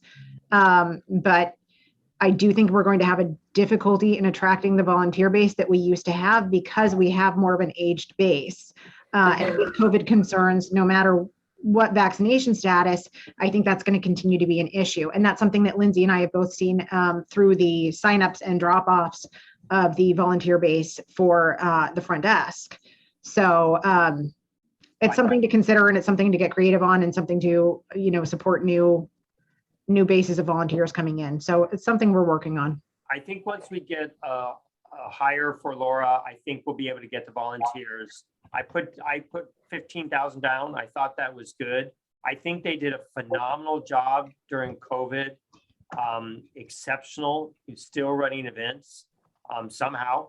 And so I thought 15 was high. I mean, I thought it was good, but whatever. I agree with 15 or more, so. Okay. Any other alternate awards? Janae said, sorry. 6,000. Yeah, I guess I'm thinking 10. I guess what I can't figure out is why we fund one, but we don't fund the other visitor center. To me, they're visitor centers run by nonprofits. And so the chamber, because we give them reduced rent, Wild Watch has free rent. What would be the difference? No? I think it's a need-based thing too. I don't know if we've ever had an application from the chamber for operations expenses. I mean, the chamber pays like $800 a month. So they paid $600 for 5 years. So we pay 3/4 of their staffing. No, I know. I said reduced rent, but the Wild Watch is basically free rent, correct? $1 a year. Yeah. So, excuse me. I'm just saying, I'm trying to figure out in my business mind, why would we help? Okay, why and not the other? Well, the chamber they do different functions. The chamber's functions are completely different of what they relocation, so anyway. Yeah, I get it. I guess I'm just trying to figure out, because every year we give them money to correct Wild Watch. So, I mean, would they be able to function if we didn't give them money? Or would the visitor center not happen? So maybe that's a topic for another day. So I would just say 10 personally. Okay, I've noted 10, I've noted 6, and I've noted Stephanie's 15 or more. Okay. All right, moving forward, we have the Chum What did we Fest. decide on? Not yet. We haven't yet. I'm leaving it at What 15. is it penciled in at? 15. 15. Okay. And we can go back to that. I'm just leaving it highlighted as one that will have some wiggle room on potentially. Up next, we have the Chum Fest from Harbor Wild Watch, which it's a Donkey Creek event. It was not able to happen this year or the year prior. They've taken this over from the Greater Gig Harbor Foundation. And yep, activities include walking tours, underwater viewing of spawning salmon, touch tanks, kayak and dragon boat races, art exhibition, face painting, informational booth. 2-day format designed to attract more overnight tourists. They are looking for 5,000. Primarily advertised throughout Pierce and Kitsap counties, print advertising in regional pubs, social media postings, and boosting with about 340,000 followers, which is pretty great. Yep. They have other funding mechanisms, including corporate sponsors, individual donors, and vendor fees, requesting 43% of the budget from LTAC. And we said 1,000, right? We did. I want to just we said 1,000 out of the 5,000 ask. I want to call attention to one of the answers under 13. It says, if we do not receive full funding for this request, the festival will default to the same format that has been used for previous years. We will also eliminate the majority of advertising and printing services used to promote the event. So when you say if we don't give them the full 5, will they? Yeah. they'll go back to what? They'll go back to A one-day event that isn't expanded. And I am looking through their budget here for their operating budget. So the income sources they've put forward would be 3,000 from individual donations, 500 from vendor fees, and 3,000 from corporate sponsorship with a $5,000 LTAC grant for a total of 11,500. So who did they partner with before? Was it the History Museum? Okay. Can I ask why you're not? I think that's important. We totally are. I mean, but I honestly, I can say, I don't know when this budget or this application was put together, but we as a matter of course have partnered with Harbor Wild Watch on the Chum Festival and continue to do so. So I was just going to add that none of these numbers actually reflect the contribution by the museum either. So, which is, we provide a facility, we provide, all sorts of stuff too. So I think that 5,000 is not unreasonable for this event, but if you want to focus on the marketing of the event, then, somewhere in the ballpark of 5,000 to 2,500 would certainly be helpful for all the print materials and promotional stuff that has to be done. But people really love it, and they love seeing all the different activities. We oftentimes have things in our courtyard and along the backside of the building so that people can see the salmon spawning in the stream. So it's a combination, and certainly it's a community-wide effort because there are many other people that come and participate, from the Pierce County Conservation to the boat shop to, anybody that's like water and salmon related. So. I would say with the addition of the honoring sculpture and the focus on some of the native honoring projects and the salmon focus there, it's a good thematic tie-in with a couple of other things that the city has been doing. And it formed a great story about the importance of our fishing history. So those are things that stood out to me. Yeah, I also think it highlights the History Museum, which I think is good because we want to bring awareness, and maybe someone doesn't go to the Chum Festival and they don't know, oh, that's right, let's do it now or let's do it next weekend. So it partners with other nonprofits and brings awareness to other tourist related things. It also is just a great opportunity to use some kind of photo with two fish in it that says, "You are my chum." We've talked about that as a potential for a mural. Take the photos in front of. I think that's pretty great. There you go. Well, I'm going to recuse myself on this one since Lita Dawn and I started this thing. But I would like to see at 2,500. Okay, I'll add that in. John, when you say you and Lita are chummy, then yes. I haven't seen her for a while. Oh, sorry, bad joke. Laura, you're very punny today. Yeah. Very funny, very the funny. real disorder.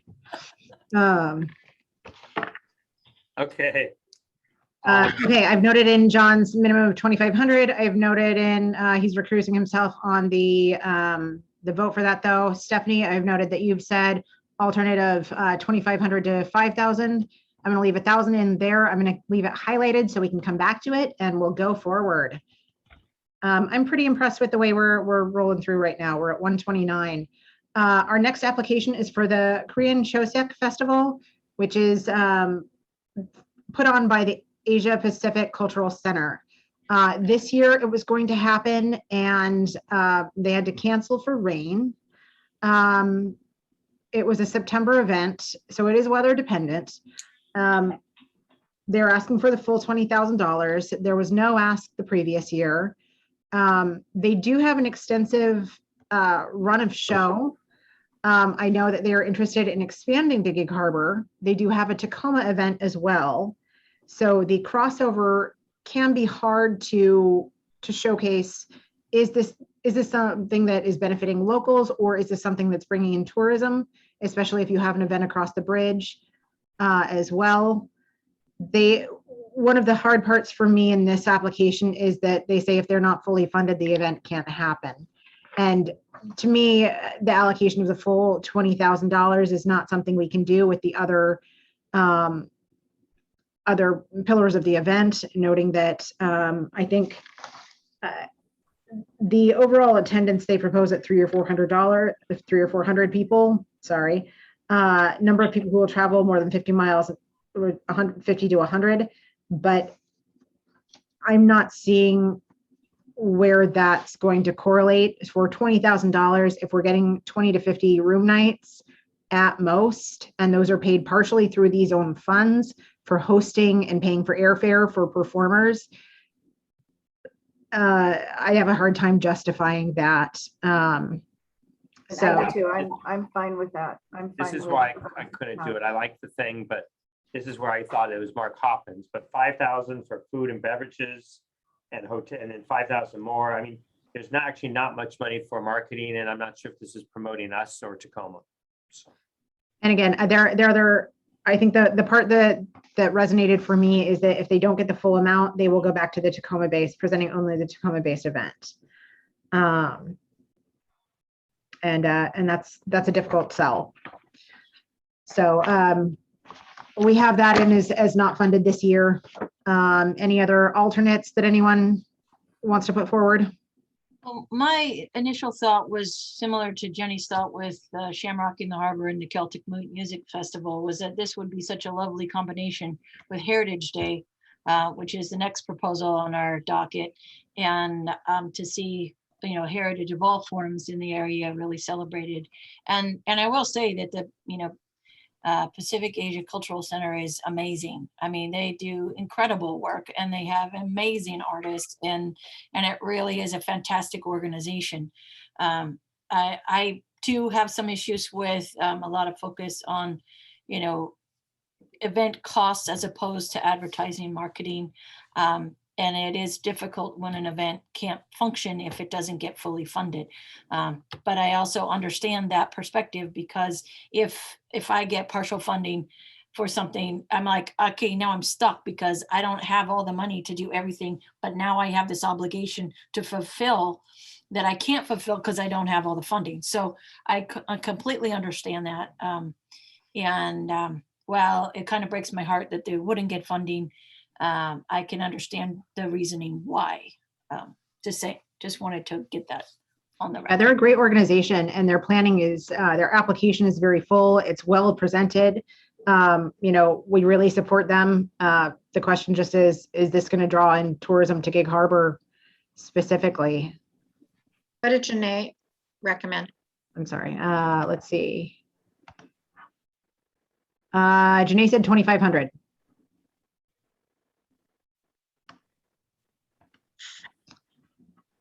And I think the other part of our criteria too, just to bring it back to this too, is that we do look at if an event has other sources of funding, and this does not. And they're such a great organization with far reach, but to rely on the city as the only source of funding for this may not be appropriate. Especially if it rains, they can't have it. Is that correct? And Yes, well, that was the case this past year. Yeah, very high. Okay, yeah. Let's moving forward. They're all great, but let's leave it as we said. Yep. Sister Cities and Heritage Day through the Gig Harbor Arts Center. So the ask is 5,000. We proposed 3. Open for alternate awards or thoughts on this. Janae said on that one, sorry. Janae said 4,000. And we said 3. I'm fine with 3. I think they'll do a good job. Did you check her numbers that they really totaled 125? Yep, 121. I don't know where she cut. There's a couple cuts. There was a couple 0 funding. Okay, all right, yeah, so let's leave it at 3 and go on. All right.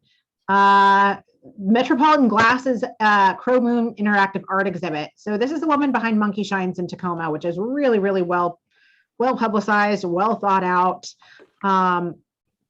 Super interesting.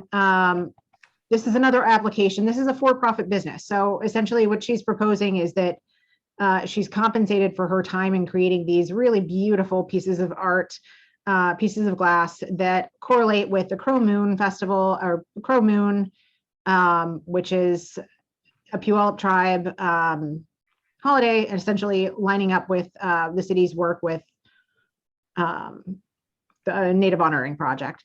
So really well thought out, really thematically well thought out, but this is another proposal that says I need full funding in order to do this, which again is understandable. Initially, I sourced her out a while ago, and I just said, listen, if you ever decide to do something in Gig Harbor, we'd love to be a part of it. Did you happen to ask her if she got part? I know this is just, you know, asking after the fact, but did you ask her if she got part of it? Would she? So this is something I addressed in that pre-application meeting, and that was that, you know, would you consider less? And for her as a for-profit business and, you know, putting forward her time in order to create these, she's not necessarily even looking for a profit here. She's just looking for materials and time. And that's why I think it's it's probably a no-go just because she can't put the full effort into it if she doesn't get that funding. And Gig Harbor would be the only source of funding on this. And perhaps in future years, we can advise her on alternate sources of funding, so that there is a more of a pie chart of people who are contributing to this, because it is pretty cool.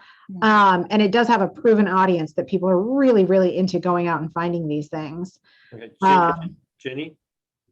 So my only comment is if they say they're not going to do it, if they don't get full funding, do we allocate anything to them? Yeah, that was Yeah. gonna be my Because question. then we're taking away from the other people. So who was the other one that said they wouldn't do it if they didn't get anything? The Korean festival. And Yeah. also the pickleball, right?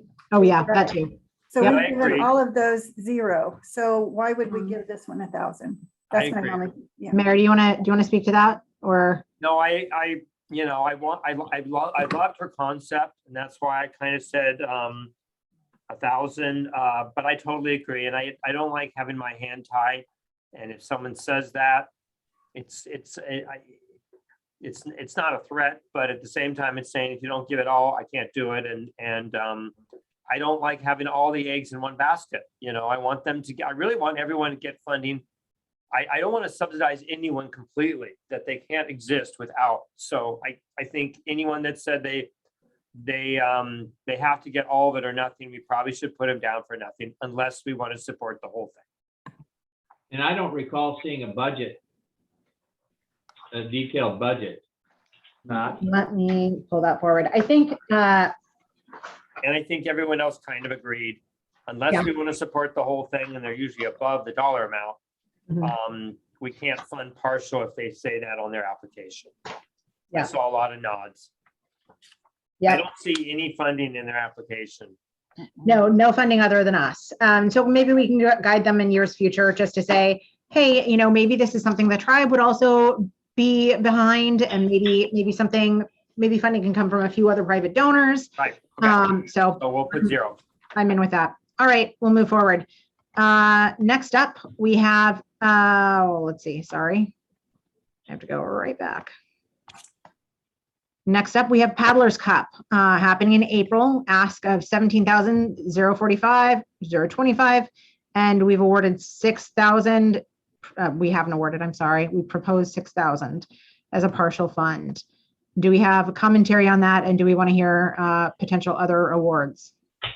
I will say that Janae awarded 14,000. Wow. So I check her figures. Ginny.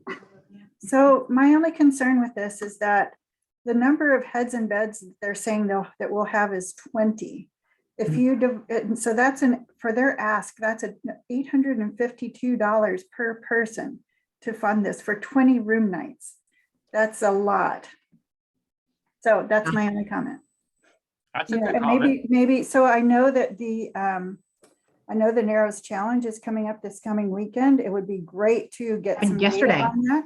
I believe. How many rooms people have booked? Have anybody booked any rooms? When is that, Laura? it's That was Saturday. last weekend, wasn't it? Last I'm weekend? pulling it up. Oh, I this think it's weekend, This Stephanie? weekend. Yes. This weekend? Okay, Yeah, not to my it's knowledge. It's a great opportunity to collect that information right up front, even directly asking, the hotels and everything, have they got room? This is the first year for the Narrows Challenge, correct? Yes, it is. And The Paddler's remember, Cup this is didn't have different any- than Paddler's Cup. So Yeah. we will work with them on how many people came to town. We will work with them on the reporting for the Narrows Challenge. For this event in April for Paddler's Cup, it is a need period. They haven't been able to do it for 2 years, so they haven't asked for 2 years. And I think that was part of my thought process in reviewing this. Well, and they bring a ton of people to the harbor. I mean, whether they stay overnight or not, certainly filled up downtown area, correct? With Certainly, and that restaurants further economic impact is one of the consideration points too. Is this going to have a positive, result for downtown businesses? Will we be able to have public gathering? So that's why I said 6 in the middle. I think 6 is good. I'm good with that. I'm looking at their advertising, and the total budget for advertising is around $1,500.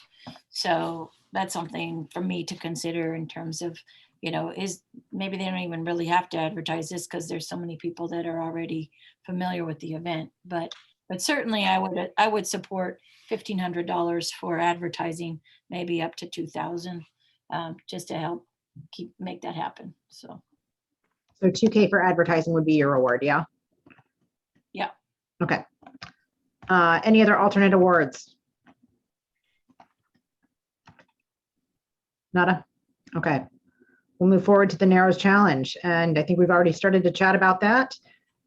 We proposed a $6,000 partial fund. That's happening this coming week. We're not sure if we've seen room nights booked for them. I will work with them on their reporting. However, this will be something we awarded last year, so that's something to take into consideration as well. Unproven numbers as of yet. But again, this is something that is ticketed, so we will know, similar to the way we'll measure Galloping Gertie, we'll know how many people have registered. So Laura, they did do this event last year or not? This year, sorry. Since we're talking about 2022, 2021 Gotcha, event. gotcha, I'm sorry. Okay. This weekend, right? Is that Coming what- weekend. Yep. Yeah. Mhm, mhm. They didn't have the event they're not having the event in the park though, are they? Or are they still having the event in the park? Is that? There will be viewing, but it will not be a gathering. This is not your traditional kayakers. This is older people, professionals doing this. It's not like the kids. So they're bringing in other people that want to sign up for this. I had an interesting talk with Coach Todd about what their audience is and what they see in some of the other events they attend in Port Townsend and other cities. And essentially what he said is it's a really varied audience. You have really, really moneyed people who have really top of the line equipment and do this all the time. And then you have people who live in RVs and love to kayak and get out there and do this and will come in and leave and are on a tighter budget. So it's a varied audience, which I thought was super interesting because my assumption would be that the Masters event is a fairly affluent pursuit, but that may not always translate to hotel nights. Mhm.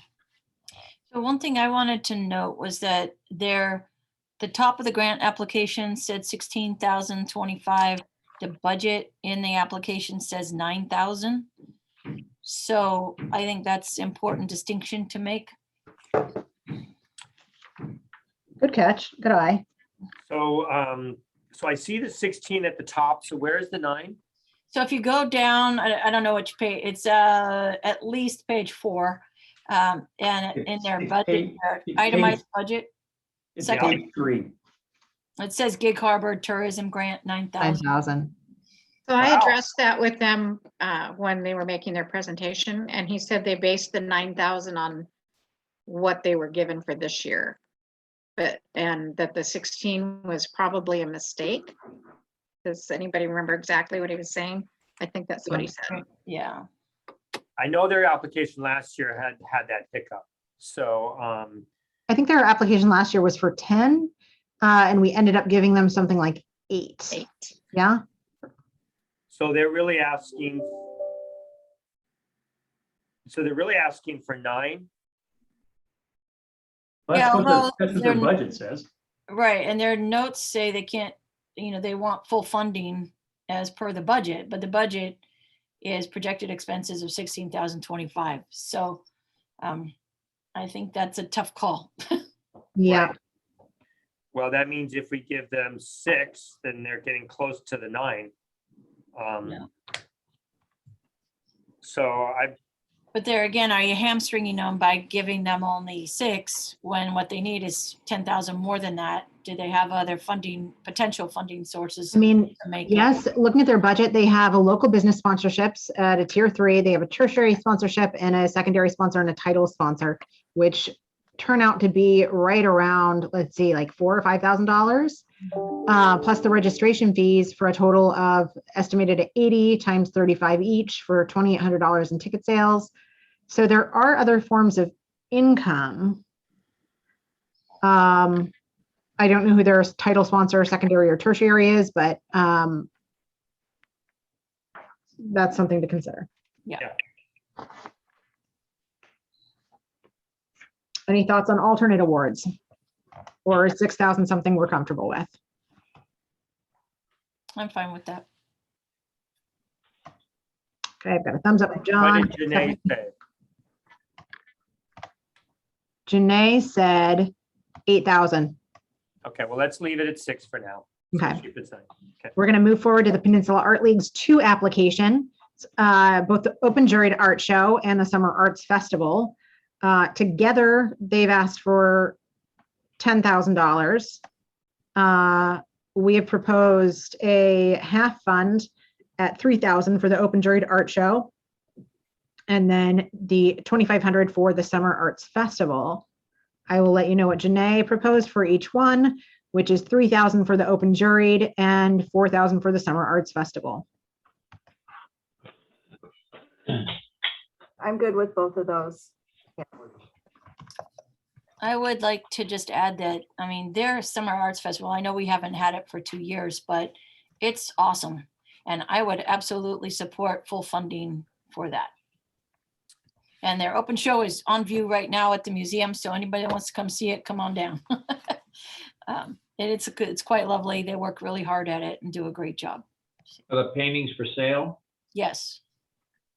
I'm fine with the full amount for the festival. It really does a lot to bring people, and some do stay in hotels. So I think the open jury, I think we should partially fund it and not the whole thing.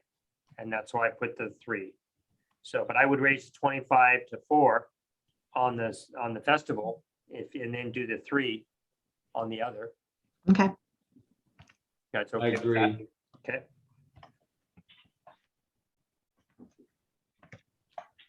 All right. I'm going to move into the farmer's market. Ask of $20,000 has been able to function as a, Mary, what is the word? The necessary. It's an essential business. Thank you. Also necessary. And hey, I just want to call out the thank you for Mary for attending just a day or 2 after your hand surgery. So we appreciate your presence. Thoughts on, we have a potential award of 17,000. Mayor, go ahead.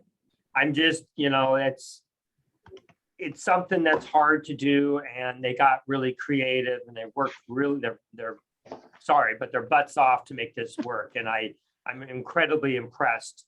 For an event that could have just been so closed down, they figured they really pulled out the stops. And even though I just said 17 out of 20, I'm very impressed. Thank you. And with no butts.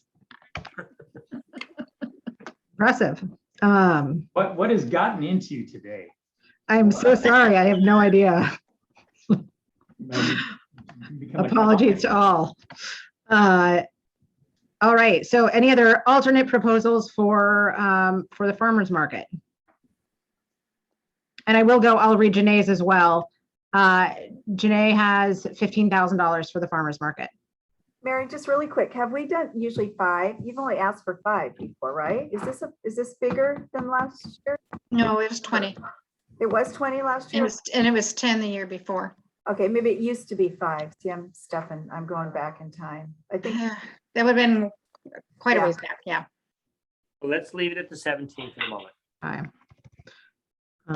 All right. I'm going to say we have no opposition to 17 right now.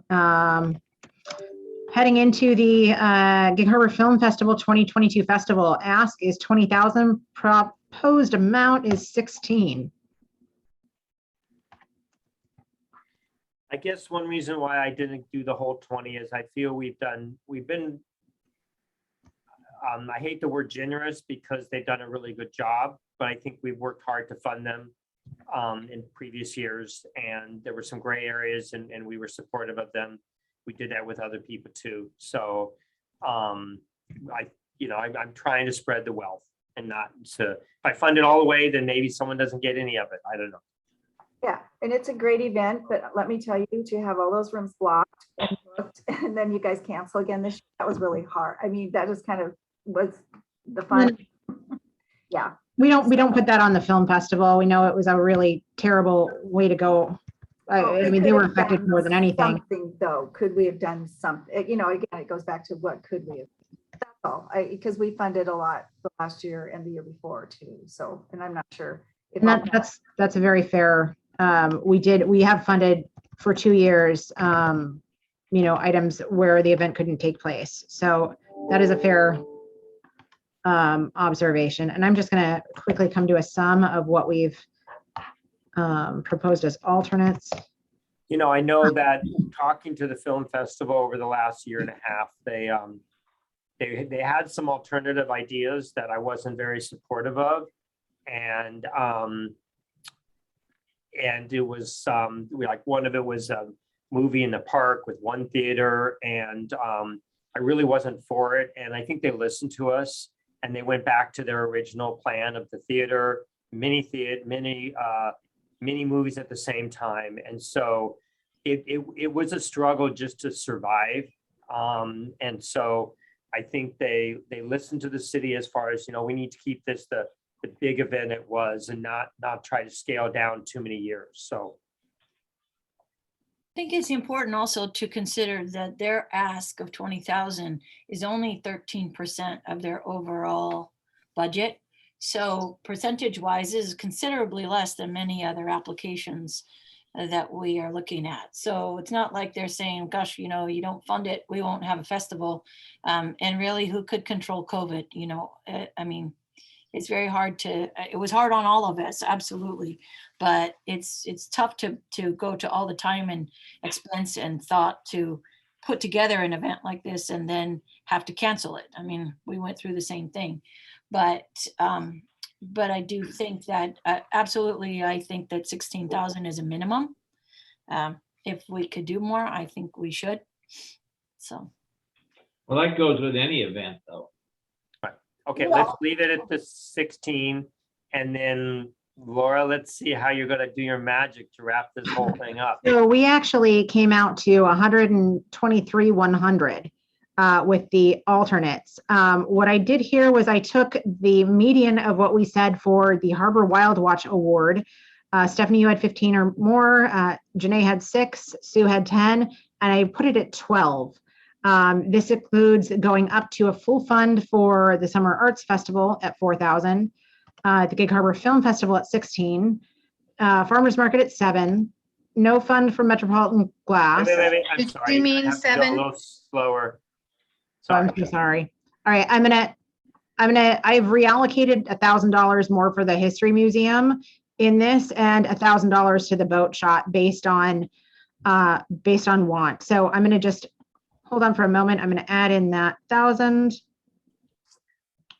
And when you do that, will then you run down everything one more time? Yes. Okay. So just did that. So I'll tell you what I've come to here. We have $500 for the Gig Harbor Senior Center Shamrock and Run. We have $15,000 for the PTSD Foundation's 3 events. We have $5,000 for the Cider Swig. We have 0 for the Summer Sips events. That's not a need, period. We heard from Stephanie saying she'd like to see around 5,000 for the boat shop. I added in an extra 1,000 there. So that's a $1,000 award for the boat shop. The Crescent Valley Lavender Farm, we sat at 6,000. Stephanie, you mentioned no fund for that. Sue, you mentioned 3,000. So that is one we could come back to. Oh, I'm so sorry. Please hold. I had $100 instead of 1,000 for the Rattled and Bones. Okay, so we need we have, so for right now, I'm going to return the Harbor History Museum to the first amount. That doesn't mean we're taking money away or adding money in. We have 0 for the pickleball tournament. Oh, wait a minute. So sorry. You jumped. Okay, let's start. I did, I'm sorry. Start again. Beginning here. We have 500 for the Senior Center for the Shamrock and Run. We have $15,000 for the PTSD Foundation. We have $5,000 for the Cider Swig. And I have a note that Sue could go for less on this from 35 to 4,000. We have 0 for the summer SIPs. That's not a need period. We have $1,000 to the boat shop. We have 6,000 to the lavender farm, with Sue's notes that she could see it at 3,000. Stephanie could see it not funded for this year. We have Rattle Dem Bones at 1,000. We have this Celtic Music Festival at 6,000. We have no funding for the pickleball tournament. We have 8,500 to the Harbor History Museum. We have 45, and I'm sorry, a note on that was Janae said 15,000. And then we have a note from Stephanie on the opportunity of extra funds unawarded up to 20,000 if others didn't take their full award.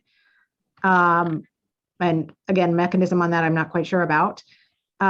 We have 4,500 to the Gig Harbor Sportsman's Club for the seafood shoot, 8,000 to the Galloping Gertie Half Marathon, 12,000 to the Visitor Center operations.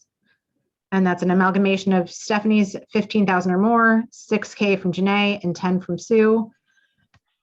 We have 2,500 to the Chum Fest. That goes up $1,500 based on Stephanie's 2,500 to 5,000 and John looking at 2,500 minimum. We have 0 to the Korean Festival. And we address that in our Heritage Day partial fund. The Gig Harbor Arts Center and the Sister Cities Heritage Day gets 3,000. We have no for 2022 funding for the Metropolitan Glass and the Crow Moon Interactive Art Exhibit. We have 6,000 to the Paddlers Cup, Gig Harbor Canoe and Racing Team. Stephanie has alternated that with a $2,000 support for advertising. Narrows Challenge, 6,000 for a partial fund. We've half funded the Open Juried Art Show. We've upped the funding from Which is 3,000. So correct. We have upped the Summer Arts Festival from 2,500 to 4,000. We have kept the Farmers Market at 17,000, and we have kept the Gig Harbor Film Festival at 16,000, and that's for a total of 125,000.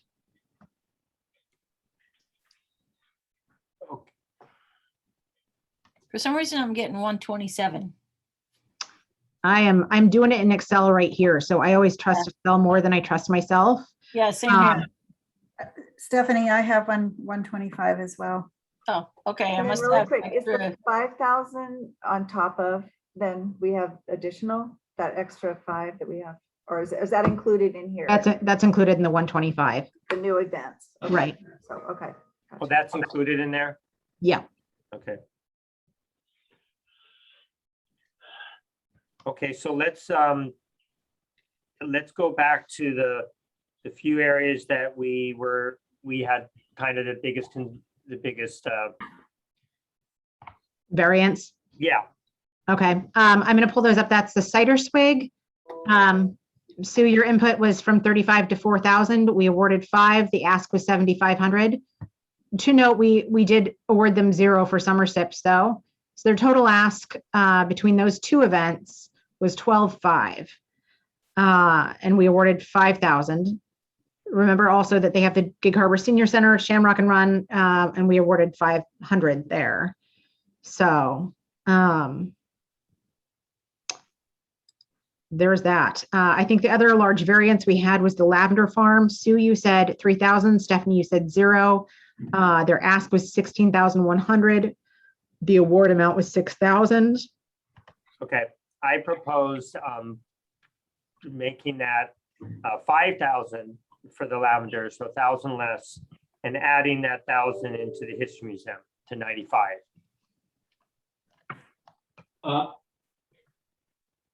We talked about 5,000 for the boat shop. I mean, their ask is 12. You're going to give them 1. I think that's almost a slap in the face. I would give them nothing before I'd give them $1,000. Okay. But why can't we give them 5 by taking, a few hundred away from everybody else? Because I heard personally, I heard their application mostly talked about the red brick house. That's what she talked about. I said, what is this going to? And she said maintenance and the programs at the red brick house. And What's the application say? I can pull that up right now. What's the words in the application say? The versus- the words in the application are that they want to fund one staff person at I believe, $20 an hour for 50 hours a month over the course of 6 months. but they Because also, she seemed a little confused. but she's the one that they sent, and they, their little boat program I talked about, they didn't do. They were barely open this year. In the lease, in their actual lease, it says they're going to have an area where people can observe boat building. That's actually never with like a rope, so people can actually view it. That's actually never happened. It's Did never the been city done. give them a COVID waiver? Because they have to be open so many hours a month, right? Yeah, we did. But then when they still could open, to me, I feel it's run as a private organization. It's a private club. It appears. It's you can't just walk in, and it's closed most of the whole time. Their store has been open, sorry for the drilling behind my wall, but they've been open and they've been doing public tours. So I don't think it's fair to say that they haven't been doing anything. And I I agree. will I say- don't mean to say they haven't been doing anything. So if it appeared that way, that's not how I feel. But I will say our funding for last year from LTAC went toward those public tours. So we will be seeing an invoice for having that open. And you do have to schedule those in advance. So it's not a walk-in, in fairness, it's not a walk-in opportunity. But yeah, Is that because of their staffing shortages, or is that just the way it is? that wasn't addressed in the presentation. I couldn't tell you. I don't know. Okay. Well, I'll withdraw my objection then. Okay, we've still have got it highlighted as potential for change. I am gonna keep moving forward. We have dropped the Lavender Farm to 5,000. Mayor, you propose adding 1,000 to the museum. Is there any? I understand what Sue said about in the country, and I'd like to see it happen, and it's not proven yet. So I think giving them 5 still gives that attempt. And I had to find a place to put the 1,000, and I think the History Museum was a good place to put it. Are there any other calls for where that 1,000 should go? No, for me, I feel like we need to give the Harbor History Museum as much as we can. All right, so that would change it to 9,500. 9,500. Yeah.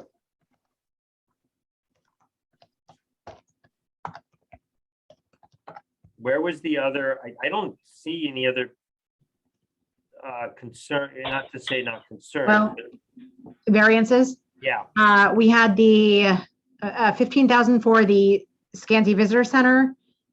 We had Stephanie saying $15,000 or more, Janae saying 6,000, and Sue saying 10. And to take those in and put a median together, that would probably be around 12. Given that we have the assistant coming in this coming year, I would be okay with dropping that and taking 1,000 from that and putting that elsewhere and giving them 11,000 because they will have that staff support from the city.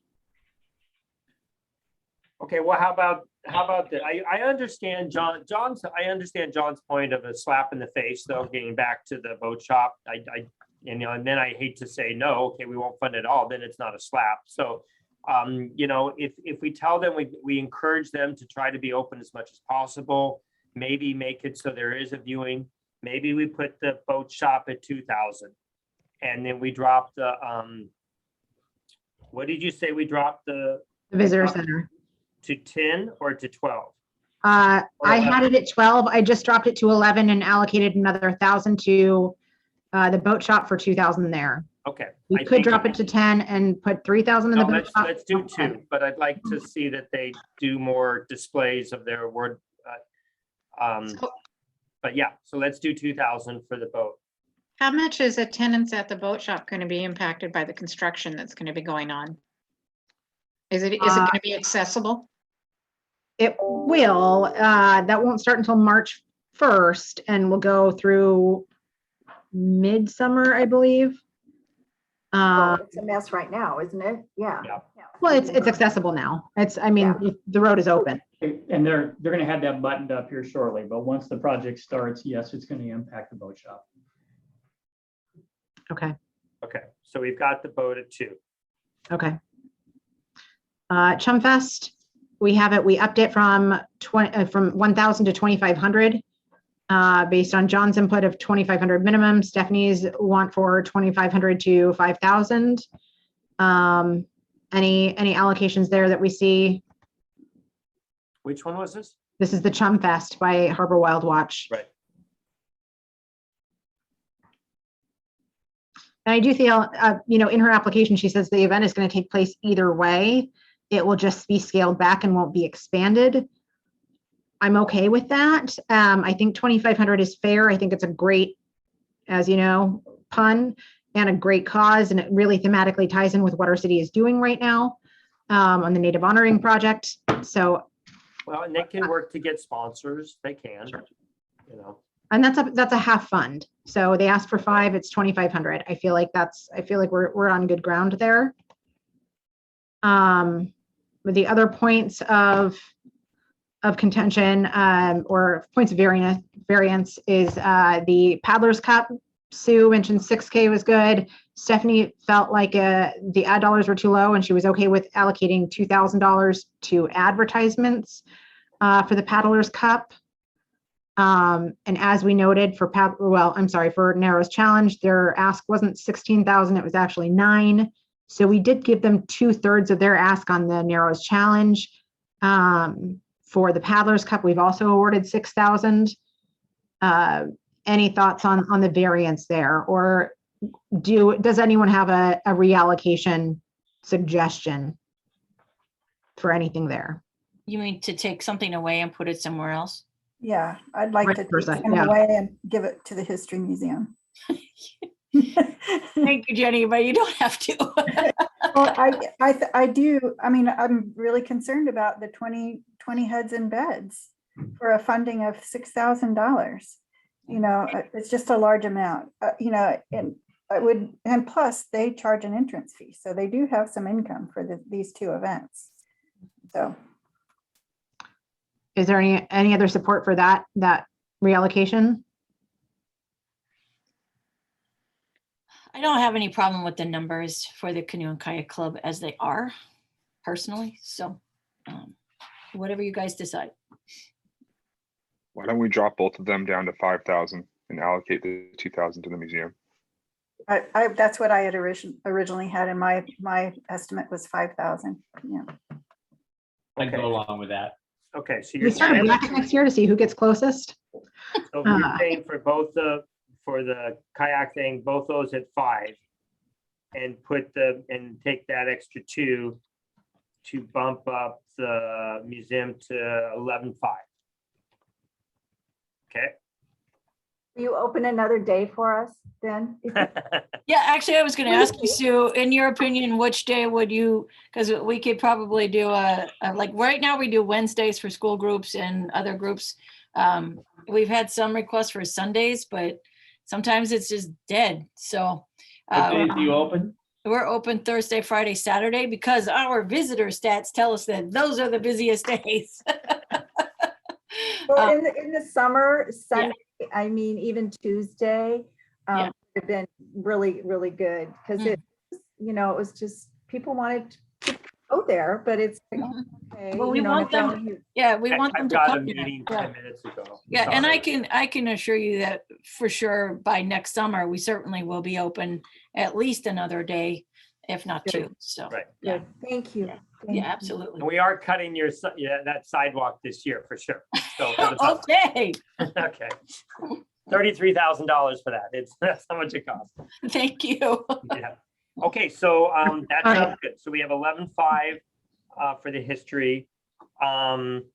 We still have 3 for the Open Juried Art Show, 4 for the Summer Arts Festival, 17,000 for the Farmers Market, and 16,000 for the 2022 festival. And that leaves us at 125. So I make a motion that we approve the figures we've just discussed. I'll second it. Wait, I need a face on that. John Moist, John, okay, wonderful. any discussion, further discussion? All those in favor, and you can vote if it's your own because you're voting for the bunch. All those in favor say aye. Aye. Aye. Opposed? Abstain? Hmm. Congratulations, everyone. Unanimous. We came up with, I think we should be very proud. We came up with, I like that we've spread the wealth out. I think it's a pretty impressive. And it only took 2 hours and 12 minutes. That's really good. Quite frankly, it is. Council still has to approve this, right? Correct. Yes. Yeah. Okay, real quick, Sue, is that Blue's son? Is that Blue's child? I want to, You're on mute, Sue. That's all right. No, it's my other daughter, Candace. okay, She's 4 okay. months old, so yeah, All right, little cool. Elkie. You're a Yeah, good she- grandmother. Made it through the whole meeting, so, And I need to run. I got another meeting walking in the door here in a minute. and I do too in Oh. a minute. So are we going to not do the cities, I mean, the portion or? Excellent point. Before you got on, and I don't, with time, they mentioned, are we going to approve the city's share? Intended, I think we may have to do just a brief overview. I know the time that we have for several people has come to an end, and we've gone over 2 hours. And I'm gonna go.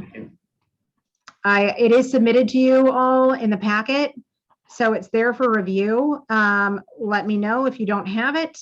I'm happy to resend, and we'll figure out a time. And I'm open to comment via email too, and we can set a very, very short meeting to go through that. So. Laura, when you get a chance, can you send the final numbers to us all? So I will send it directly following in our minutes. thank you very much. I appreciate that. I've taken And Laura, minutes is in it- is Excel. it- I'm sorry, is it at the end of the packet? It should be, yes. I didn't see it. Did everybody see There's it? versions. I think it came separately, didn't it, Laura? I think you sent it. Came in a separately. second send. Yeah, it was, you sent it Yeah. separately. Oh, Thank you. Thank you, everyone. Okay. So we will If I- set up a separate meeting, a short, 30, is everyone okay with 30 minutes to do that? I won't make any puns, and we'll take it to 20. Okay, no, let's do 30, right. let's block 30. Okay, All right. Thank Thank you. you, everybody. Thank you, Mary. I hope your hand's okay. James, I hope your collarbone's okay. Thank you all for your time today. thank you. A motion to adjourn? Motion- okay. Second. Okay, okay. Mary seconded with her good hand.